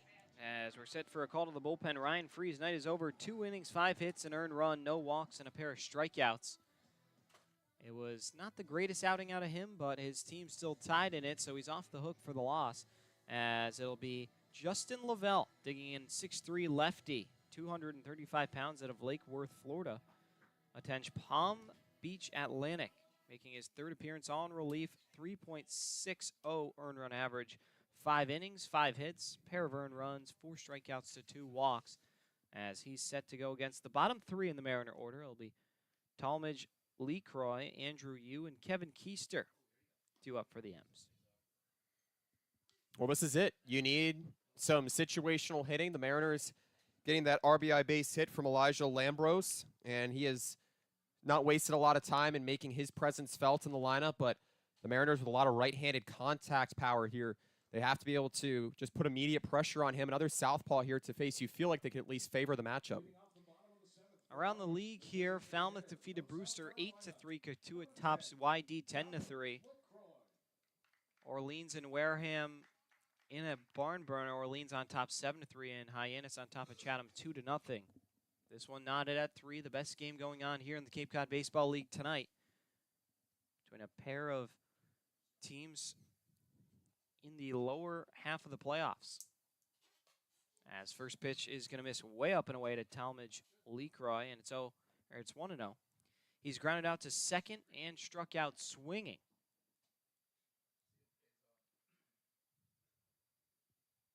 As Bourne looking for a 1-2-3 to get the bats back up. Harwich out hitting them 11-6, although the score's tied at 3. A pair of errors have not helped the Mariners, including a pair of unearned runs that the Braves have been able to tally. Seems like Harwich sometimes is their own worst enemy, and so far tonight that's been the script. Here comes the 2-0 pitch. Misses up and away, 3-0. Leadoff base runner would definitely be just what the doctor prescribed, and we'll see if Harwich can get that with a walk or a hit here from Lecroy. The goal here for Lovell to try and just get a scoreless outing, allowed 1 earned run in each of his first 2 outings in relief. 3-0 pitch. And it's going to be dialed right down the middle for strike 3-1. 94 on that pitch from Justin Lavelle. See what Lecroy can do here. Lavelle trying to make quick work of the first batter, but he's behind in the count 3-1. As the offering comes, and it's going to be fought off to make it a full count at 3-2.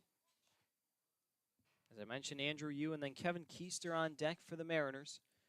They could most certainly use a run here to get back ahead heading into the later innings. Here comes the payoff pitch. And it misses inside. So it's a leadoff walk for Lecroy. And he's on board with nobody away. And I mean, if you have a chance to check out these skies here at the top of your screen, they look pretty condemning. Those are some dark clouds, and definitely that stuff rolling in from Boston. We'll see when it eventually will hit Harwich. But yeah, it definitely looks pretty scary to look at. I'm going to check the forecast real quick. And yeah, I'm not seeing any rain in the forecast at all, but maybe that's why I'm not a meteorologist, is it's going to be 0-1 now to the batter, and Andrew Yu tried to get a bunt down and fouled it off. Lecroy drew a full count walk back in the 7th inning. Andrew Yu trying to move him over, so then it'll be the red-hot Kevin Keister followed by Devin Obie. Keister on deck has a pair of singles on the day. 2 for 2. Andrew Yu's 1 for 2 with a single and a fly out to right. We'll see if third base coach Mark Tebow elects to go back to that bunt attempt. We've seen 2 Mariners square up, but neither have gotten it down. And Yu pulls it back, so it'll be 1-1. Third baseman and Bryce Evelyn came charging in to try and make the play. Staying home was Garrett Michelle at first.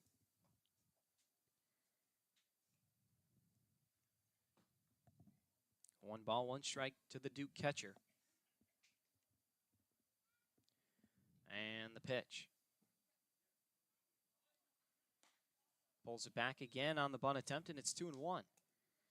What kind of brings you pause is that when Vastine laid the bunt down to the first side of that pull bunt, you had a left-handed hitter and someone who was a lot faster than Andrew Yu. But for now, of course, for the Mariners, you need that go-ahead run to score. Bring that runner into second. Not a bad idea. Not every day you see the Mariners play small ball as Yu squares again. And that one actually got him on the foot, but yeah, it looked like for a minute that Armin Parati was trying to say he was still squared around, but it actually caught him in the front foot. And he made that very clear. Just about everything you can ask for as a Mariners fan is now you get a runner in scoring position with nobody away. An ideal scenario similar to what happened in the 7th when a pass ball made it second and third instead of first and second. And we'll see what Kevin Keister elects to do here.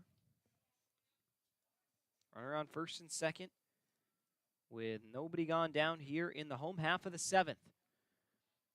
Coming way in is Garrett Michelle, expecting the bunt as first pitch is going to be cut on and fouled back to make it 0-1.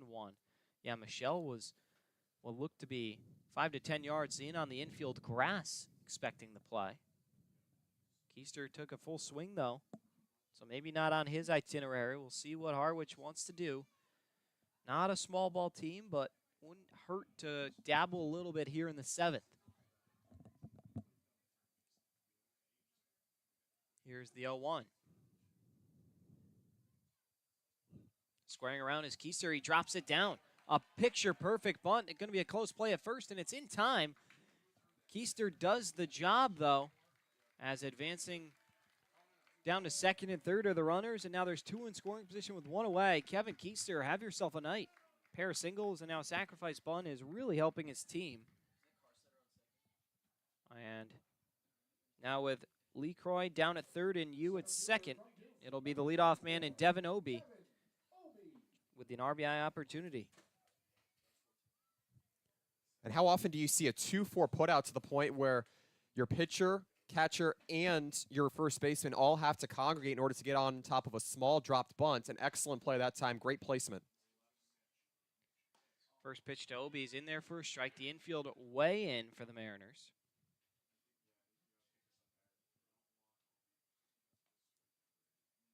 Obie readying, waiting for something he can put in a gap or at least put in the outfield to try and score a run.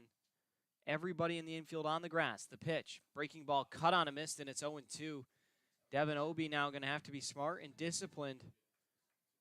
Can't watch any borderline pitches go by, but he's got to be smart and make sure he can get a bat on something. A strikeout is worst case scenario for the M's here. Here comes the 0-2 now from Lavelle. And it's going to be just outside. A really generous ball call that time from Armin Parati. Looked like Obie was about to get rung up on a breaking pitch that might have caught the outside corner. 1-2 the count. As Parati comes set, here's the pitch. And it's swung on and missed. Devin Obie goes down swinging, his second strikeout today. And a huge one for Lavelle, as now it makes it that much more difficult for him to retire this, or for the Mariners to score a run. But Kevin Karstetter, the hottest bat in the Harwich order, will now dig in with a chance to give his team the lead. That's a point where it's a huge gamble to leave that fastball high, but Obie just a little bit behind it. Karstetter with a great opportunity, still with 2 away. Karstetter is 3 for 3 with 3 singles. He's also scored 2 of the 3 Mariner runs. Big opportunity here. Righty on lefty as he lines that one foul over into the bullpen area. Actually almost hit Garrett Davis, the bullpen catcher for the Mariners. He almost had to make a play on it. And it's 0-1. 2 hours into this one, and a great game here at White House. 3 runs aside, Mariners out hitting the Braves 11-6. They got action on the base paths thanks to a walk and a hit batsman. 0-1. Fouled off by Karstetter, and now he's behind in the count 0-2. Things getting more and more tight for Harwich to score a run here. They've done a really good job at not stranding runners. Stranded just 3 today. Granted, there's been 4 double plays that have helped out the Bourne Braves. Here comes the 0-2. Carstetter fights that one off. Almost fell back after that swing. Took a big cut at it and stays alive at 0-2. And might have just been expecting a slider there. You could tell he was trying to sit back on it. Still got enough contact to stay alive.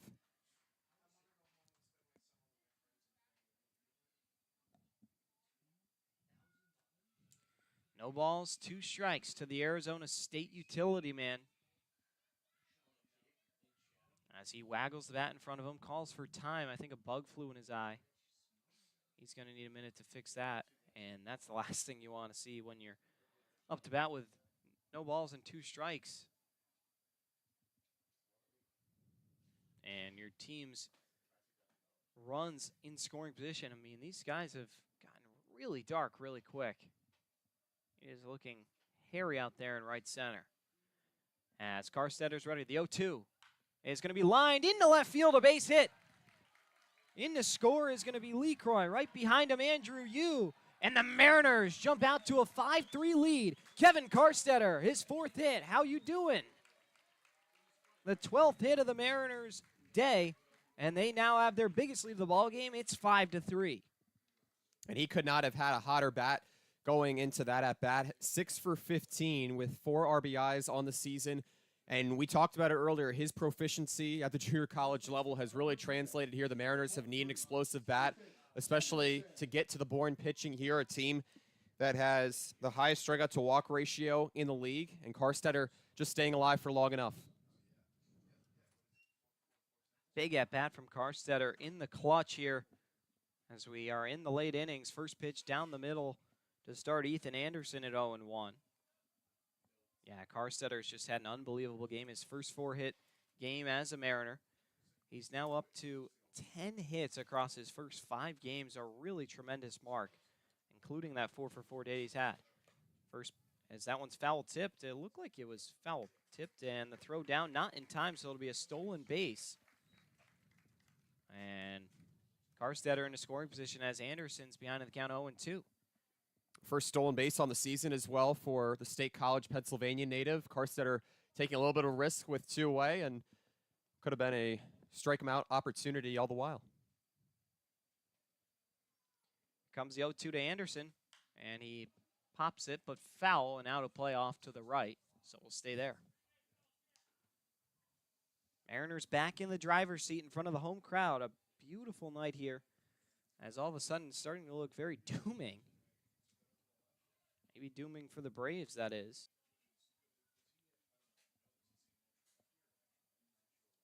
Coming set now is Lavelle.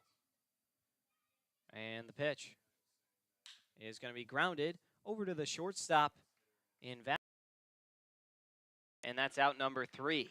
But Kevin Carstetter picks up his 4th hit, and it's a 2 RBI single to give the Mariners headed into the 8th. We'll step aside, take a quick break, and be right back here on the Harwich Network.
We welcome you back into the broadcast booth here at Al Graber Press Box. Devin Dobek, Wyatt Kopelman along with you as the Mariners jump out to a 5-3 lead in the late innings.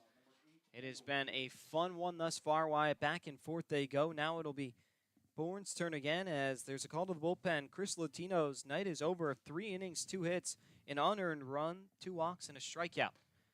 Called upon is going to be Matthew Boynton, who comes in making his 2nd appearance for the Mariners this season. Boynton, native of Tallahassee, Florida, attends Murray State. A racer comes in with a 3.00 earned run average, 3 innings, 2 hits, 1 earned run, 2 walks, 2 strikeouts. Heading the count 0-2 against Kendall Diggs. Latino currently lined up for the win, and Boynton a chance to preserve it, maybe a 6-out save opportunity. 0-2. That's got that 3/4 sidearm delivery. And that one misses outside to make it 1-2. Kind of a slanted stance as well. Not truly working out of the stretch here. 1-2 is going to be chopped foul. And that will make it a 1-2 count once more. Kendall Diggs on the day is grounded out to first, flied out to center, and flied out to right. Almost made a spectacular catch a couple innings ago out in right field on a tailing ball hit by Mason Guerra. 1-2. It's going to be chopped softly over to Camarillo. He can't pick it on the short hop, and they're going to rule it a base hit. On the short hop, Camarillo couldn't get to it. Seemed like he wanted to rush the throw against the speedy base runner and Diggs, and the gamble doesn't pay off. And so now leadoff man on for the Braves. And for a shortstop or a middle infielder in particular, of course, you try and get the ball into the glove as soon as it hits the ground. And we saw an odd play over at second base for Keister when it took that weird bounce off the lip of the infield grass. And Camarillo just unable to get on that first bounce. First pitch to Peterson's cut on a miss to make it 0-1. Peterson on the day. Pair of singles, been caught stealing. Also struck out swinging. Boynton, ready and comes home in the dirt. Got the batter and Peterson to fish, and now he's ahead 0-2. Big pitch that time. Diggs at first, nobody away here. And they'll take a look over at first, keep him honest. Not much of an effort to try and get him out, as wouldn't have been a very close play with that kind of speed over to first. No balls, 2 strikes. Boynton sets, and the pitch. Misses inside, 1-2. Boynton's got a nice little rhythm out there. You can see him checking the runner, really seems dialed in, taking all inventory before he comes home. See if he's able to retire Peterson with new Contreras on deck. Stay at 1-2 as that one's fought off to the dugout over on the left. Radar gun all of a sudden off once again. Just said that pitch was 48. So it was nice while it lasted for about 7+ innings. 1-2 is cut on and fouled. So we'll stay there at 1-2. It's been relatively accurate. I mean, I think it's just looking also or measuring pitches that are thrown in, but also not to mention the baseball is actually thrown back from his battery mate. Yeah, all of a sudden, I think it just stopped picking up the pitches, though, as I think we really took that for granted for a bit there. Ball and 2 strikes. Peterson waggles the bat, now hovers it over his shoulder. Here comes the pitch. And it gets by Andrew Yu. A wild pitch from Matthew Boynton. And a runner goes into scoring position. It's almost like I've read this story before. Harwich just beating themselves up, allowing Bourne to get runners in scoring position, and, yeah, not doing any favors. And it turned into a game-tying run back in the 7th in which you had Bourne able to take advantage of a sacrifice fly after a 1-3 bunt. It just turns into new situations that Bourne can take advantage of here. As that one fouled off again, and a really productive at-bat for Peterson. He's been able to stay alive, which allowed the runner to advance down to second. Now a chance to try and cash in against Boynton.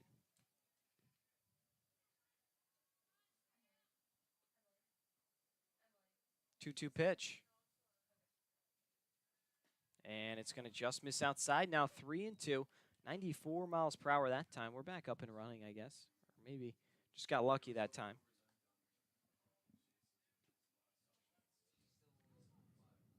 No more light in the sky. Just pitch black baseball after dark, Wyatt. 3-2 is going to be inside. Ball 4. Did he go? No. So says first base umpire and Mike Rabideau. And so now the tying run on base. And I would have to imagine that new Contrades is going to drop down a bunt sooner or later. Of course, we've guessed that a handful of times, Wyatt, and hasn't been true. But given the situation, especially with the power hitter and Garrett Michelle on deck, I would not be surprised if Bourne elected to do that. In preparation for that, Ethan Anderson on the infield grass. He'll start to creep in as here comes the first pitch to Contrades, and he's guns a-blazing. Fouls that one off towards the Bourne dugout. Everybody scatters. That one had some mustard on it, and it's 0-1. When you consider what you have to do just to get yourself a win here, you have Cole Rollins, the Wake Forest closer, warming up here. Harwich looking for a crucial win here, and it only used 2 relievers over 4 2/3 innings last night, and important to note. 0-1. And it's going to be lined into center field, down for a base hit. Being waved home is going to be Diggs. The play at the plate will be cut off by Ethan Anderson. And just like that, Bourne's made this a 5-4 ball game, and they still have a pair of runners on base with nobody away. And yeah, the 1 step forward and then 2 back. Mariners get their biggest lead of the ball game and now in serious jeopardy of surrendering it. Garrett Michelle climbs in. Someone who can do some serious damage. See if he's up to the task here. He's on the day 0 for 2 with a walk, also strikeout looking, and a fly out to center. Shows bunt, and that one gets by Andrew Yu. All the way to the backstop. It'll be a wild pitch on Boynton. And now the lead run is in scoring position at second with nobody away. And this has to feel a little deflating here if you're Boynton, just a second reliever out of the bullpen. Chris Latito experienced a little bit of command struggles. You were hoping not to follow with that. Now just another wild pitch or even a bunt here can score a run to tie the game, and a base hit brings Bourne back ahead by 1. And yeah, high-pressure situation for Boynton. We'll see how he can respond as the 1-0 is going to be cut on and missed to make it 1-1. It is going to be Cole Rowland loosening in the Harwich bullpen. And Rowland last pitched in the 10-2 win against Cotuit, a time when he wasn't needed. Probably in a 2-run game, you would have liked to have put him in now, as Harwich in jeopardy of surrendering that. Boynton now ahead in the count 1-2.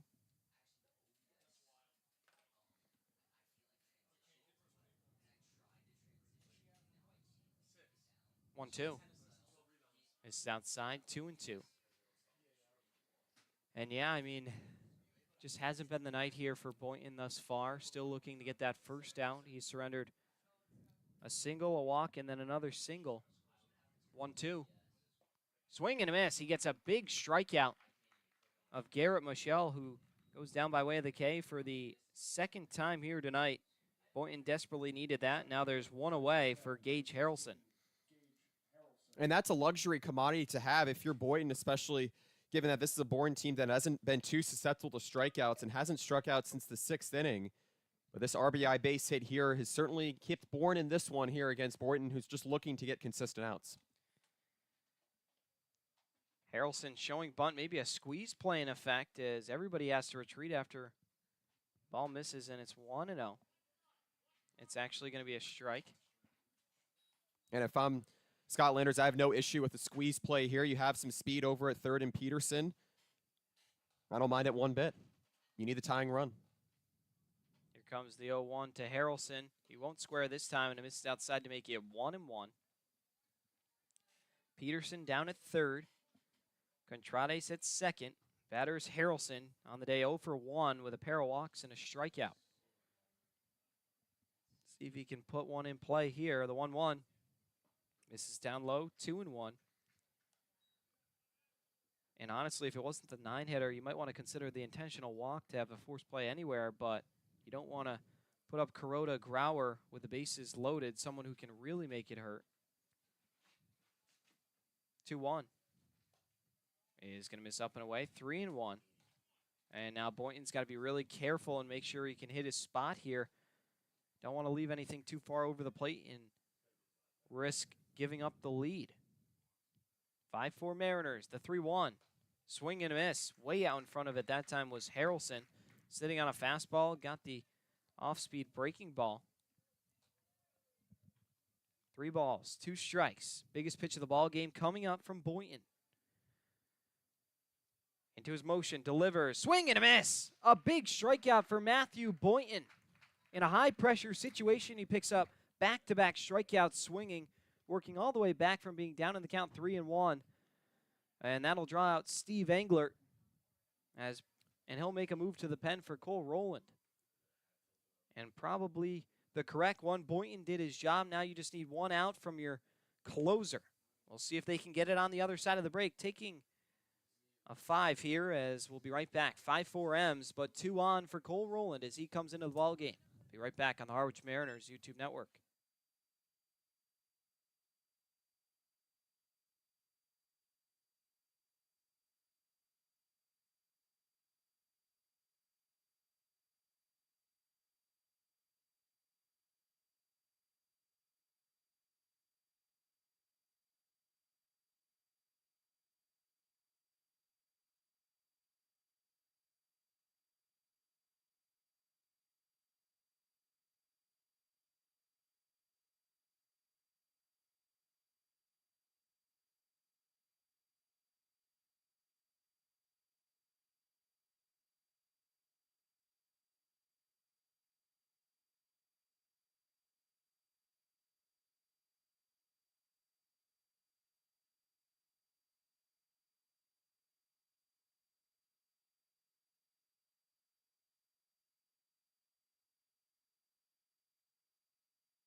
To the bullpen we go once more. Cole Rowland, the 3rd reliever for the Mariners, comes in searching for just 1 out and a 4-out save at that. His team had 5-4, but he inherits the tying and leading run in scoring position as Matthew Boynton's pulled after 2/3 of an inning, 2 hits, a walk, and a pair of strikeouts. Those strikeouts were really big. We may look back at those as being as crucial as they are. His first pitch to the leadoff man, Joshua Kuroda-Grauer, is in there for a strike from Rowland. 6th batter in the inning for the Braves. Looking to even up the ball game as Rowland sets. Here's the 0-1. Misses up high, 1-1. Rowland, out of Wake Forest, a 1-0 record, native of Duxbury, Massachusetts. 6'3", 210-pound right-hander, making his 6th appearance. Has 1 save in his 4 1/3 innings. Here comes the 1-1. Breaking ball misses outside, 2-1. Also has 8 strikeouts to just 1 walk in those 4 1/3 innings. He's been lights out on the mound for the Mariners. Has not surrendered a run yet. 2 balls and a strike. And here's the pitch to Kuroda-Grauer. And it's going to be lifted out into deep left field, and it's going to be over the head of Karstetter. It one-hops the wall. Coming in to score is going to be Peterson. Contrades right behind him, and it's a bases-clearing 2-out double for Joshua Kuroda-Grauer, and the Bourne Braves jump on top. It's 6-5. And Cole Rowland went away from the fastball and kind of left a slider over the plate that time, and Kuroda Grauer took full advantage of it. And Devin, he hadn't even had a hit to this point here today, and you certainly look at different spark plugs here throughout the lineup. This is how Bourne is able to keep opponents pressurized. So Boynton's line is officially going to be closed as he now goes 2/3 of an inning, and that one's going to be lined into right field for a base hit. Rounding third, heading home is going to be Kuroda Grauer. The throw not even going to be close, and now Bourne out to a 2-run lead. It's 7-5. Cole Rowland with back-to-back hits, a guy who really hasn't given up a hit headed into today. He gives up back-to-back here as the pressure seems to collapse on him, and now Bourne has 10 hits in the ball game, and they lead at 7-5. Bourne with only 1 run in each of the innings it's scored here today, and really just finding some connected hitting here. And this is just a learning point for Matthew Boynton. Gave up the walk and the single to shortstop, albeit it was a tough play for Camadillo. But this is where you have to capitalize if you're going to go far in the playoffs. Here comes a stolen base attempt, and it whizzes into center field. Advancing down to third, and in there safely is going to be Kuroda Grauer, or rather, Jonathan Vastine.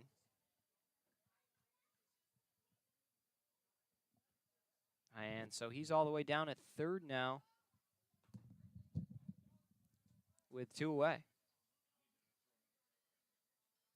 Saw Andrew Yu with a really nice throw out at second to catch a runner.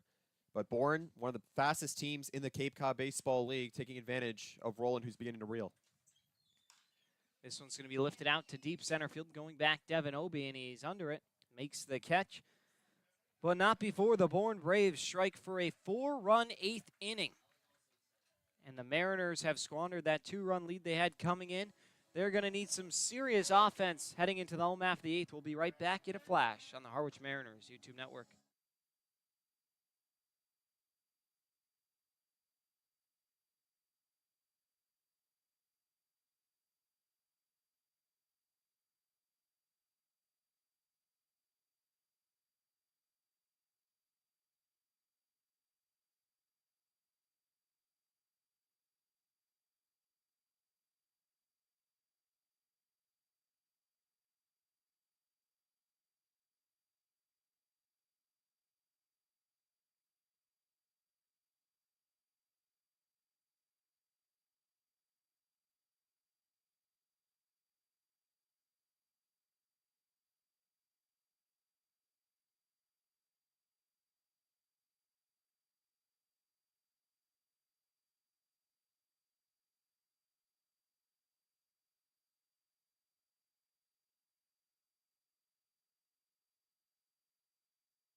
We welcome you back to some Cape Cod Baseball League inter-division action as it'll be Mason Guerra, Elijah Lambros, and Ali Camarillo set to square off against the all-star reliever and Matthew McShane.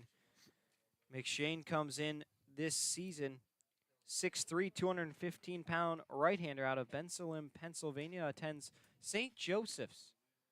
A 1.56 earned run average, making his 9th appearance, 17 and a third innings, 18 hits, but has given up just 3 earned runs and 7 walks to just 20 strikeouts. His strikeouts have been the X factor for him and one of the big reasons he was named an All-Star.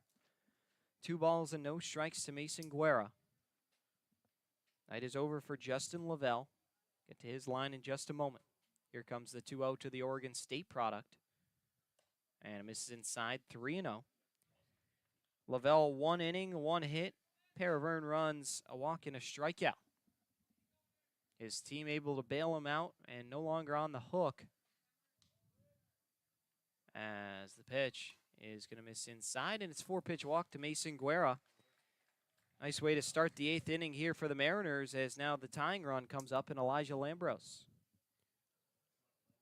And Harwich, certainly accustomed to trying to come from behind late, did that against Hyannis, in which it got the solo home run from Ali Camadillo, and then the big-time extra base hit to draw in a couple of runs from Devin Obi. But if you're Lambros right now, just focus on getting on base here. The Mariners have a lot of time. First pitch to Lambros misses down low. It's a ball. 5 straight balls to start McShane's outing here.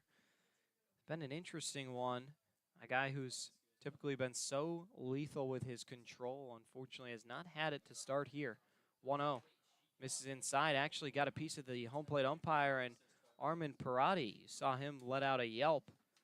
He's going to need a second, as everybody will convene to check on him.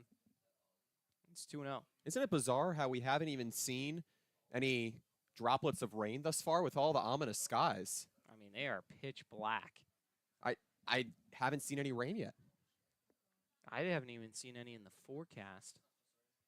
I'm sure that's probably incorrect because it really looks dooming. Take another look, and according to my Apple Weather app, I have nothing forecasted for the rest of the week. Actually, the next 10 days seem to be clear, which makes sense after all the rain we got in the last week.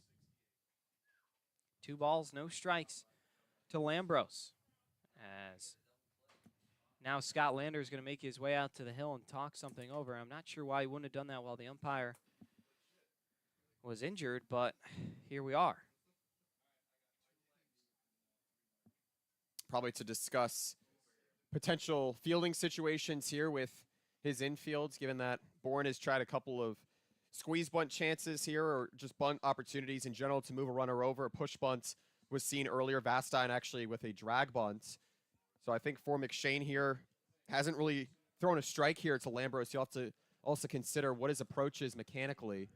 But I'd have to think that if he's unable to get 2 outs here, you might have to go to your bullpen despite having that 2-run lead. Bourne really needs this win in 4th place. Both teams should be in pretty good shape come playoff time as far as making it. It would take something really drastic for them to not, but a win's a win, especially when you're trying to lock down home field. 2 balls and a strike to the batter in Lambros as he finally takes a hack. Took 7 pitches for a strike to come from Lambros. As we're set for the 2-1 offering.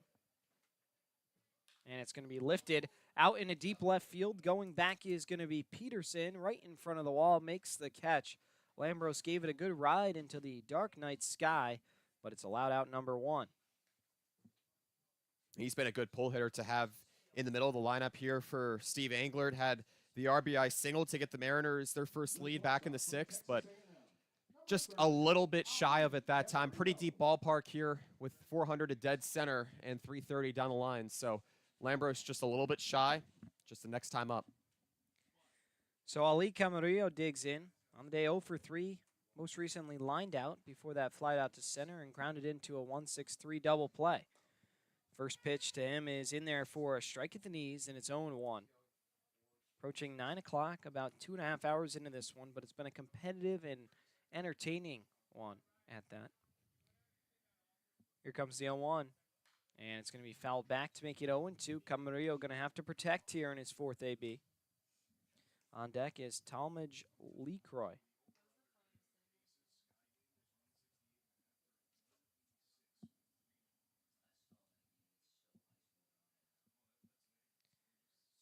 So here we go. And if you're Camarillo right now, you want to be able to at least just try and put this one on the ground, force the defense, aside it from being the best defense in the league, just to make a play. Bourne has proven it can do it 3 times. Why not force it to true and do it one more? 0-2. Swing and a miss. Down goes Camarillo. Good morning, good afternoon, good night from Matthew McShane. Picks up his 21st strikeout of the season, and first here in the 8th, there's 2 away. A convincing pitch that time from McShane to try and Camarillo beat the speed at the plate that time and just reached a little bit high for it, came up empty. Talmadge, LeCroy. Watches ball 1 miss inside. 94 miles per hour on that one from McShane. He's got some serious gas. Tying run at the plate, but 2 away here in the 8th. The pitch. This is up high, 2-0. Down at first is going to be Mason Guerra. After a 4-pitch walk to start him in the 8th. Coming down to LeCroy. Here's the offering. Right down the middle. That one was zipped in there. In the mid-90s, it's 2-1. LeCroy on the day as grounded out to second, struck out swinging, and walked where he came around to score. That was back in the last inning, the 7th. He watches the 2-1 right down the middle once again. 2 balls, 2 strikes now to LeCroy. South Carolina Gamecock. Here comes the 2-2. And it's fouled back, so we stay at 2-2.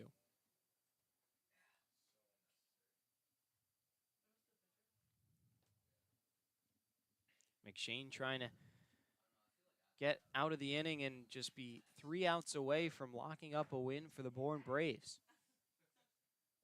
A loss would mean they move back to 500. 2-2. Misses just down low. A really good pitcher's pitch to miss. And it's 3-2 now. A 4-run top of the 8th has put the Bourne Braves in front 7-5. Despite the Mariners out-hitting them 12-10, 3 errors have not helped the Harwich cause. Payoff pitch, swung on and missed. And it will be the 2nd strikeout of the inning for Matthew McShane. LeCroy goes down, and the Mariners still down 2 heading into the 9th. We'll be right back on the other side. You're listening to the Harwich Mariners YouTube network.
Back here in the 9th inning, 3-4-5, heart of the order due up for the Bourne Braves. Caden Bodine, Bryce Eblin, and then Kendall Diggs set to get things going. Looking for some insurance heading into the bottom of the 9th. It's Cole Rowland, who kind of had a rocky 8th inning.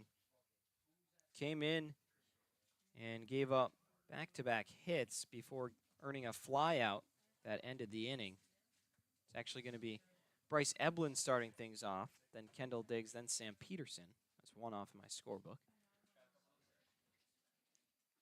8 batters were brought up to the plate for Bourne in the 8th. They came away with 4 runs. Here's the first pitch to Eblin, and it misses way up high, 1-0. No action in the Harwich pen. This is Roland's game to finish. 1-0 pitch. Swing and a miss, 1-1. Yeah, Roland gave up a double and a single, which led to 3 runs for the Bourne Braves, as Roland getting warned to slow down a little bit on the mound, let Eblin get back in the box. 1 ball, 1 strike. Pitch on the outside corner for a strike, 1-2. Eblin singled twice, also has popped out to second and lined out to short. Not a bad day at the plate for the cleanup man. Teammate with Zane Probst and Aiden Moza, of course, at Alabama. 1-2 pitch. And it's going to be grounded into right field for a base hit. Bryce Eblin picks up his 3rd hit of the day, and Cole Roland, who never has been knocked around like this summer, making his 6th appearance, had never given up a hit coming into right now, and he's given up 3 in the ball game while recording just 1 out. Not something you really expect. And a lot of that just goes towards the special talent that Eblin brings as the junior of Alabama, another SEC program that has produced some really good individual talent over the past few years. He had 11 hits, 8 RBIs through his first 13 games for the Braves this season. So Roland just having a little bit of a tough time finding some consistent outs here. Here comes the pitch to Diggs, and it's going to miss up and away for a ball. It's 1-0.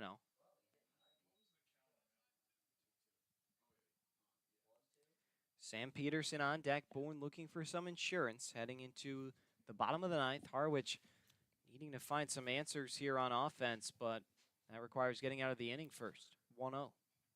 Misses inside, 2-0. And yeah, Roland just does not seem to have it tonight here, Wyatt. Really struggling to hit his spots, and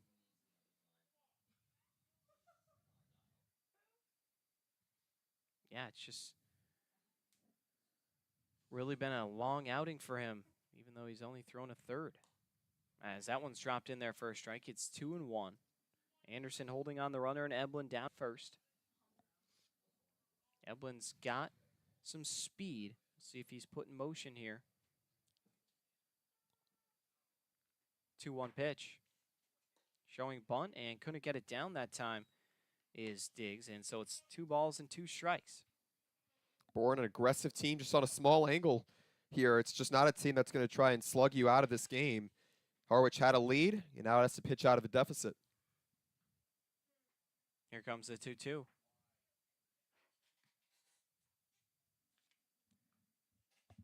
Rolling a long time. Now comes home, and it's going to be a check swing foul. And so we stay at 2-2.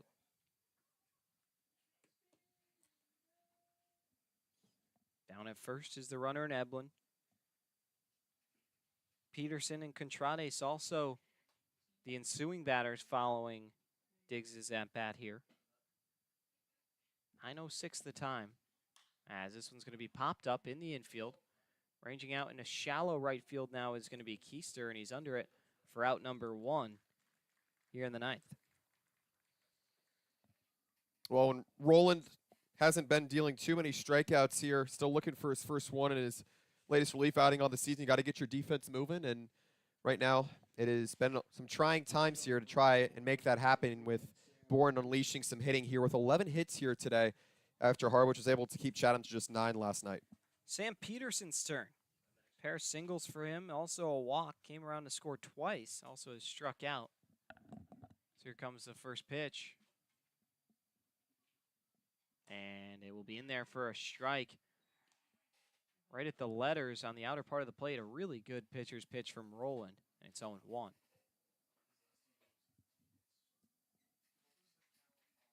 Eblin, a moderate lead off of first. And here comes the 0-1.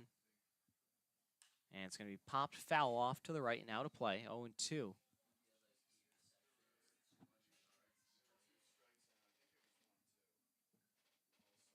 Contrades on deck. Bourne leading by 2. As we're set for the 0-2 pitch. And it's in there. Strike 3. Roland rings up Peterson on the inside corner. Really good off-speed pitch that was able to find the black, and so now there's 2 away. And he's been able to locate that slider relatively low, and when it's able to go low, it's hard for Bourne to hit. Meanwhile, for Eblin, he certainly has some adamance in being able to steal second. He has 4 stolen bases, but he's been caught 3 times as well. Now with 2 outs, that probably comes out of the equation here. New Contrades on the day. A pair of singles, also a walk, and a sacrifice fly. 2 for 2 on the day. After all said and done, also has stolen a base. First pitch misses either inside or up. I'm not sure. It looked to be a good pitch from here, similar to the punch-out pitch, and it's 1-0. Contrades really being a designated hitter here tonight. He's done his job. The 1-0. Swing and a miss, 1-1.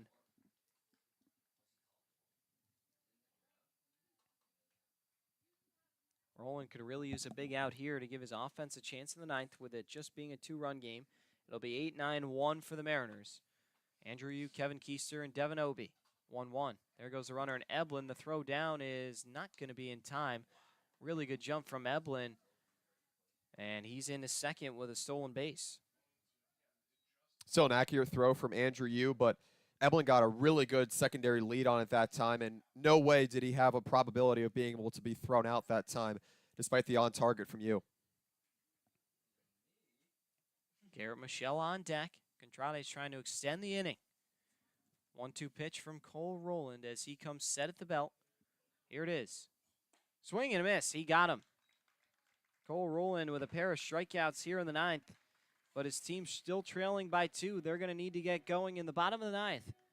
We'll be right back on the other side. 7-5 Braves on the Harwich Mariners YouTube network.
Number 14, Andrew Yu. Andrew Yu, Kevin Keister, and Devin Obie, 2 up for the Mariners. They trail by 2.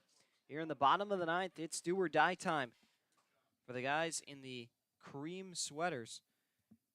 Yu on the day has singled and been hit by a pitch. He came around a score when he was hit. Also has flied out to right. He's 1 for 2.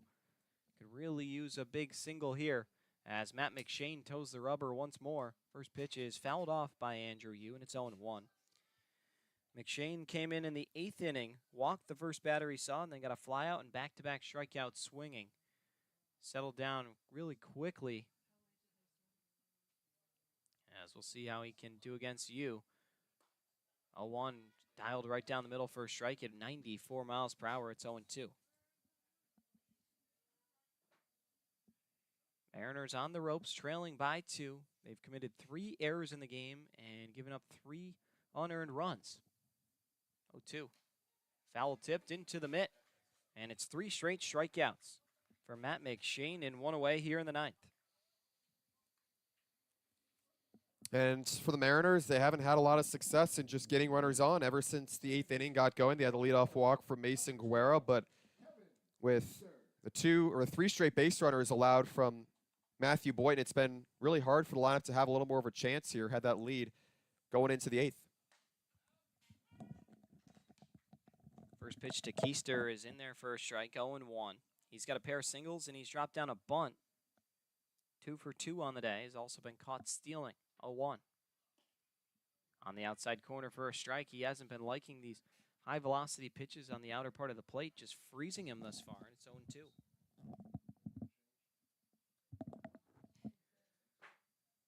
So here you go, 0-2 pitch.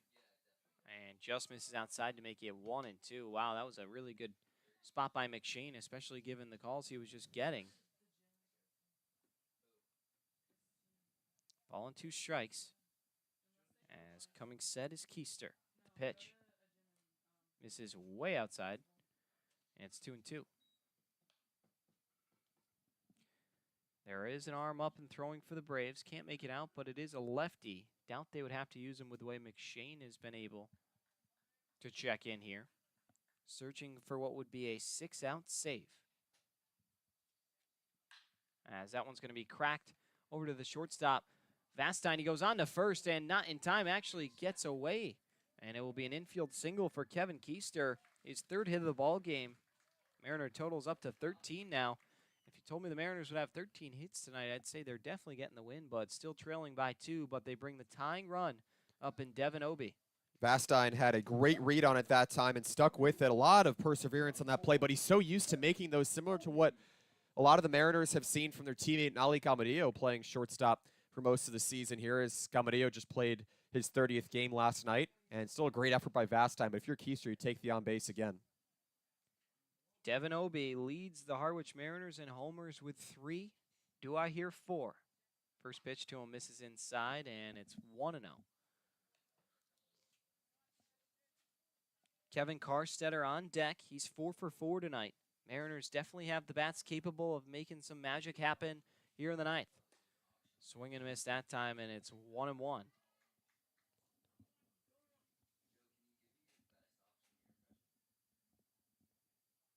Down at first is Keister.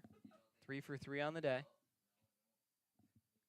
1-1 is 95-mile-per-hour fastball that is cut on and missed by Obie, and now he's behind in the count 1-2.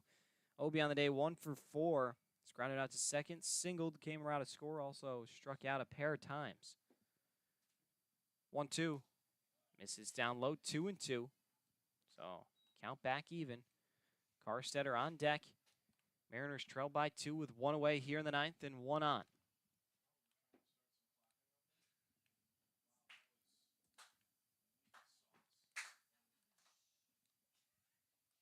Stepping off is going to be the pitcher in McShane. Now he dials back in from the stretch. Set for the 2-2. Here it is. And it misses down low, 3-2. So now Obie, a chance to get on base with either a walk or a hit. See what happens. Big pitch coming here in the 9th inning. The fans remaining trying to inspire some life into the team. The 3-2. Swing and a miss. Devin Obie strikes out for the 3rd time today. Matt McShane picks up his 4th strikeout. He's been fantastic. And there's 2 away in the 9th. Mariners down to their last life. And Harwich certainly looking to Obie for an extra base hit there to at least get runners in 2nd and 3rd, if not to bring a runner home. And it has to be tough for Obie because you know that he drew 15 walks on the season, and it looked as if he was at least going to get that at the minimum. First pitch to Karstetter in there for a strike it on the outside corner. Bad news for the Mariners, you're down to your last out. The good news is that you got your best hitter up to the plate in Kevin Karstetter. 0-1, swing and a miss. It's 0-2. And now the Bourne Braves just a strike away from putting a ribbon on this one in Harwich and taking the season series 3-1.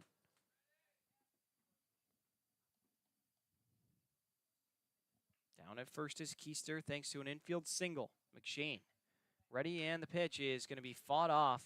Carstetter stays alive, and it still remains 0-2.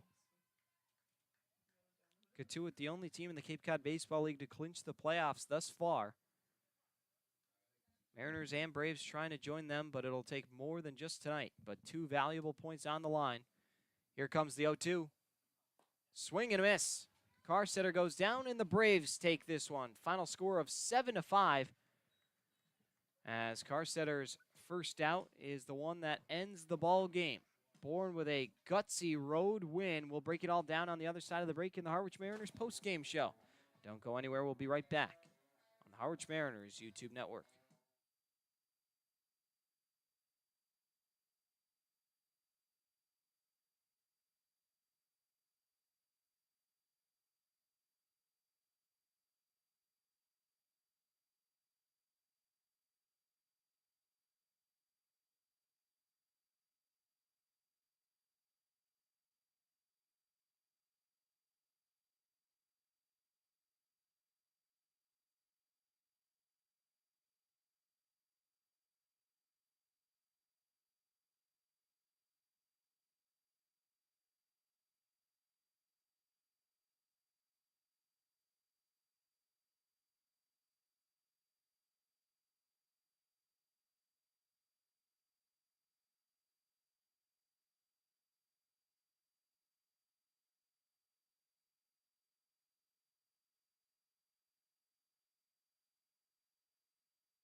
Well, a bit of a lengthy break as we sort out all the logistics here in Al Graver press box, but the Mariners ultimately fall 7-5 in this one.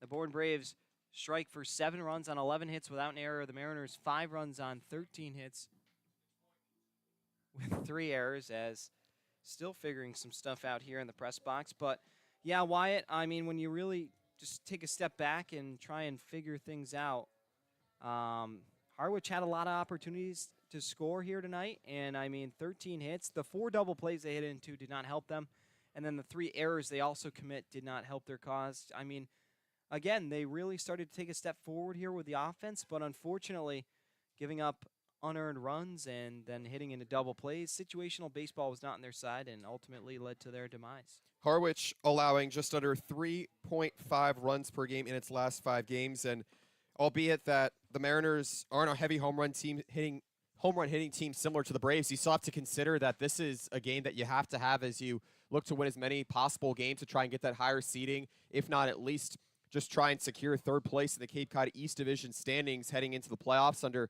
8 games to go now. And you had it in control when you got that RBI base hit from Elijah Lambros to give you that lead in the 6th, in which the Mariners had that tie game going into that inning. But for the Mariners to be able to collapse like this, they needed base runners off the bases against one of your newer relievers in Matthew Boynton out of Murray State, and Cole Rowland tried to come in, rescue the damage. But although that Boynton got 2 strikeouts, Rowland just unable to get those final outs, a little uncharacteristic.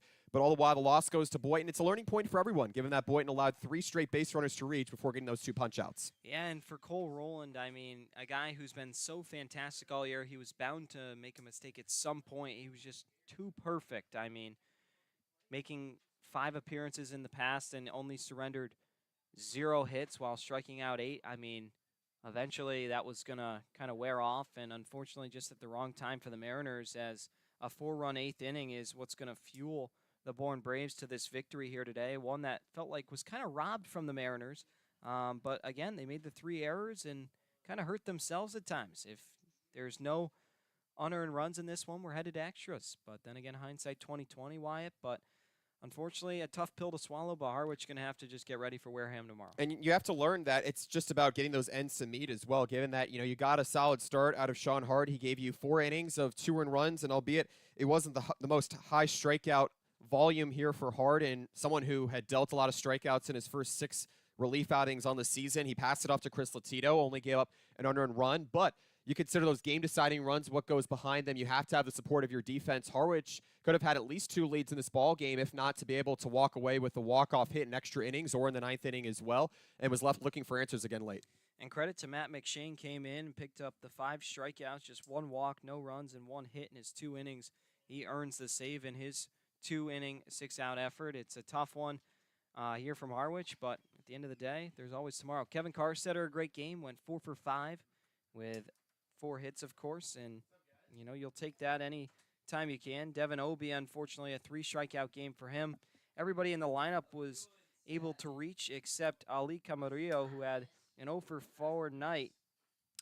But yeah, there's always tomorrow. You're going up against a Wareham team who's not been so hot as of late, and got to find a way to get some points there. And you also have to realize that certain runs and certain innings are never too much, because Harwich held Bourne to 2 innings through its first 4 innings. Bourne, a team second most in the Cape Cod Baseball League in doubles, averaged 9 hits per game over its last 5. So you consider all these stellar performances that you get in the lineup, not to mention Talmage LaCroix earning a walk around a relatively quiet day after getting the pinch hit single in the 9th inning last night, arguably Harwich's best victory on the season. Kevin Keister also in the 9th spot, able to provide some standstill hitting of his own. But for the Mariners to have this balance in the lineup, they know that it's not going to be enough even against the non-top teams in the Cape Cod Baseball League, and the Yarmouth Dennis Red Sox, the Katuick Cavaliers, 2 teams that have already clinched here. Harwich has to be able to finish innings, and that is a main takeaway here tonight, as it certainly completed that last night, but it has to be able to carry over from game to game.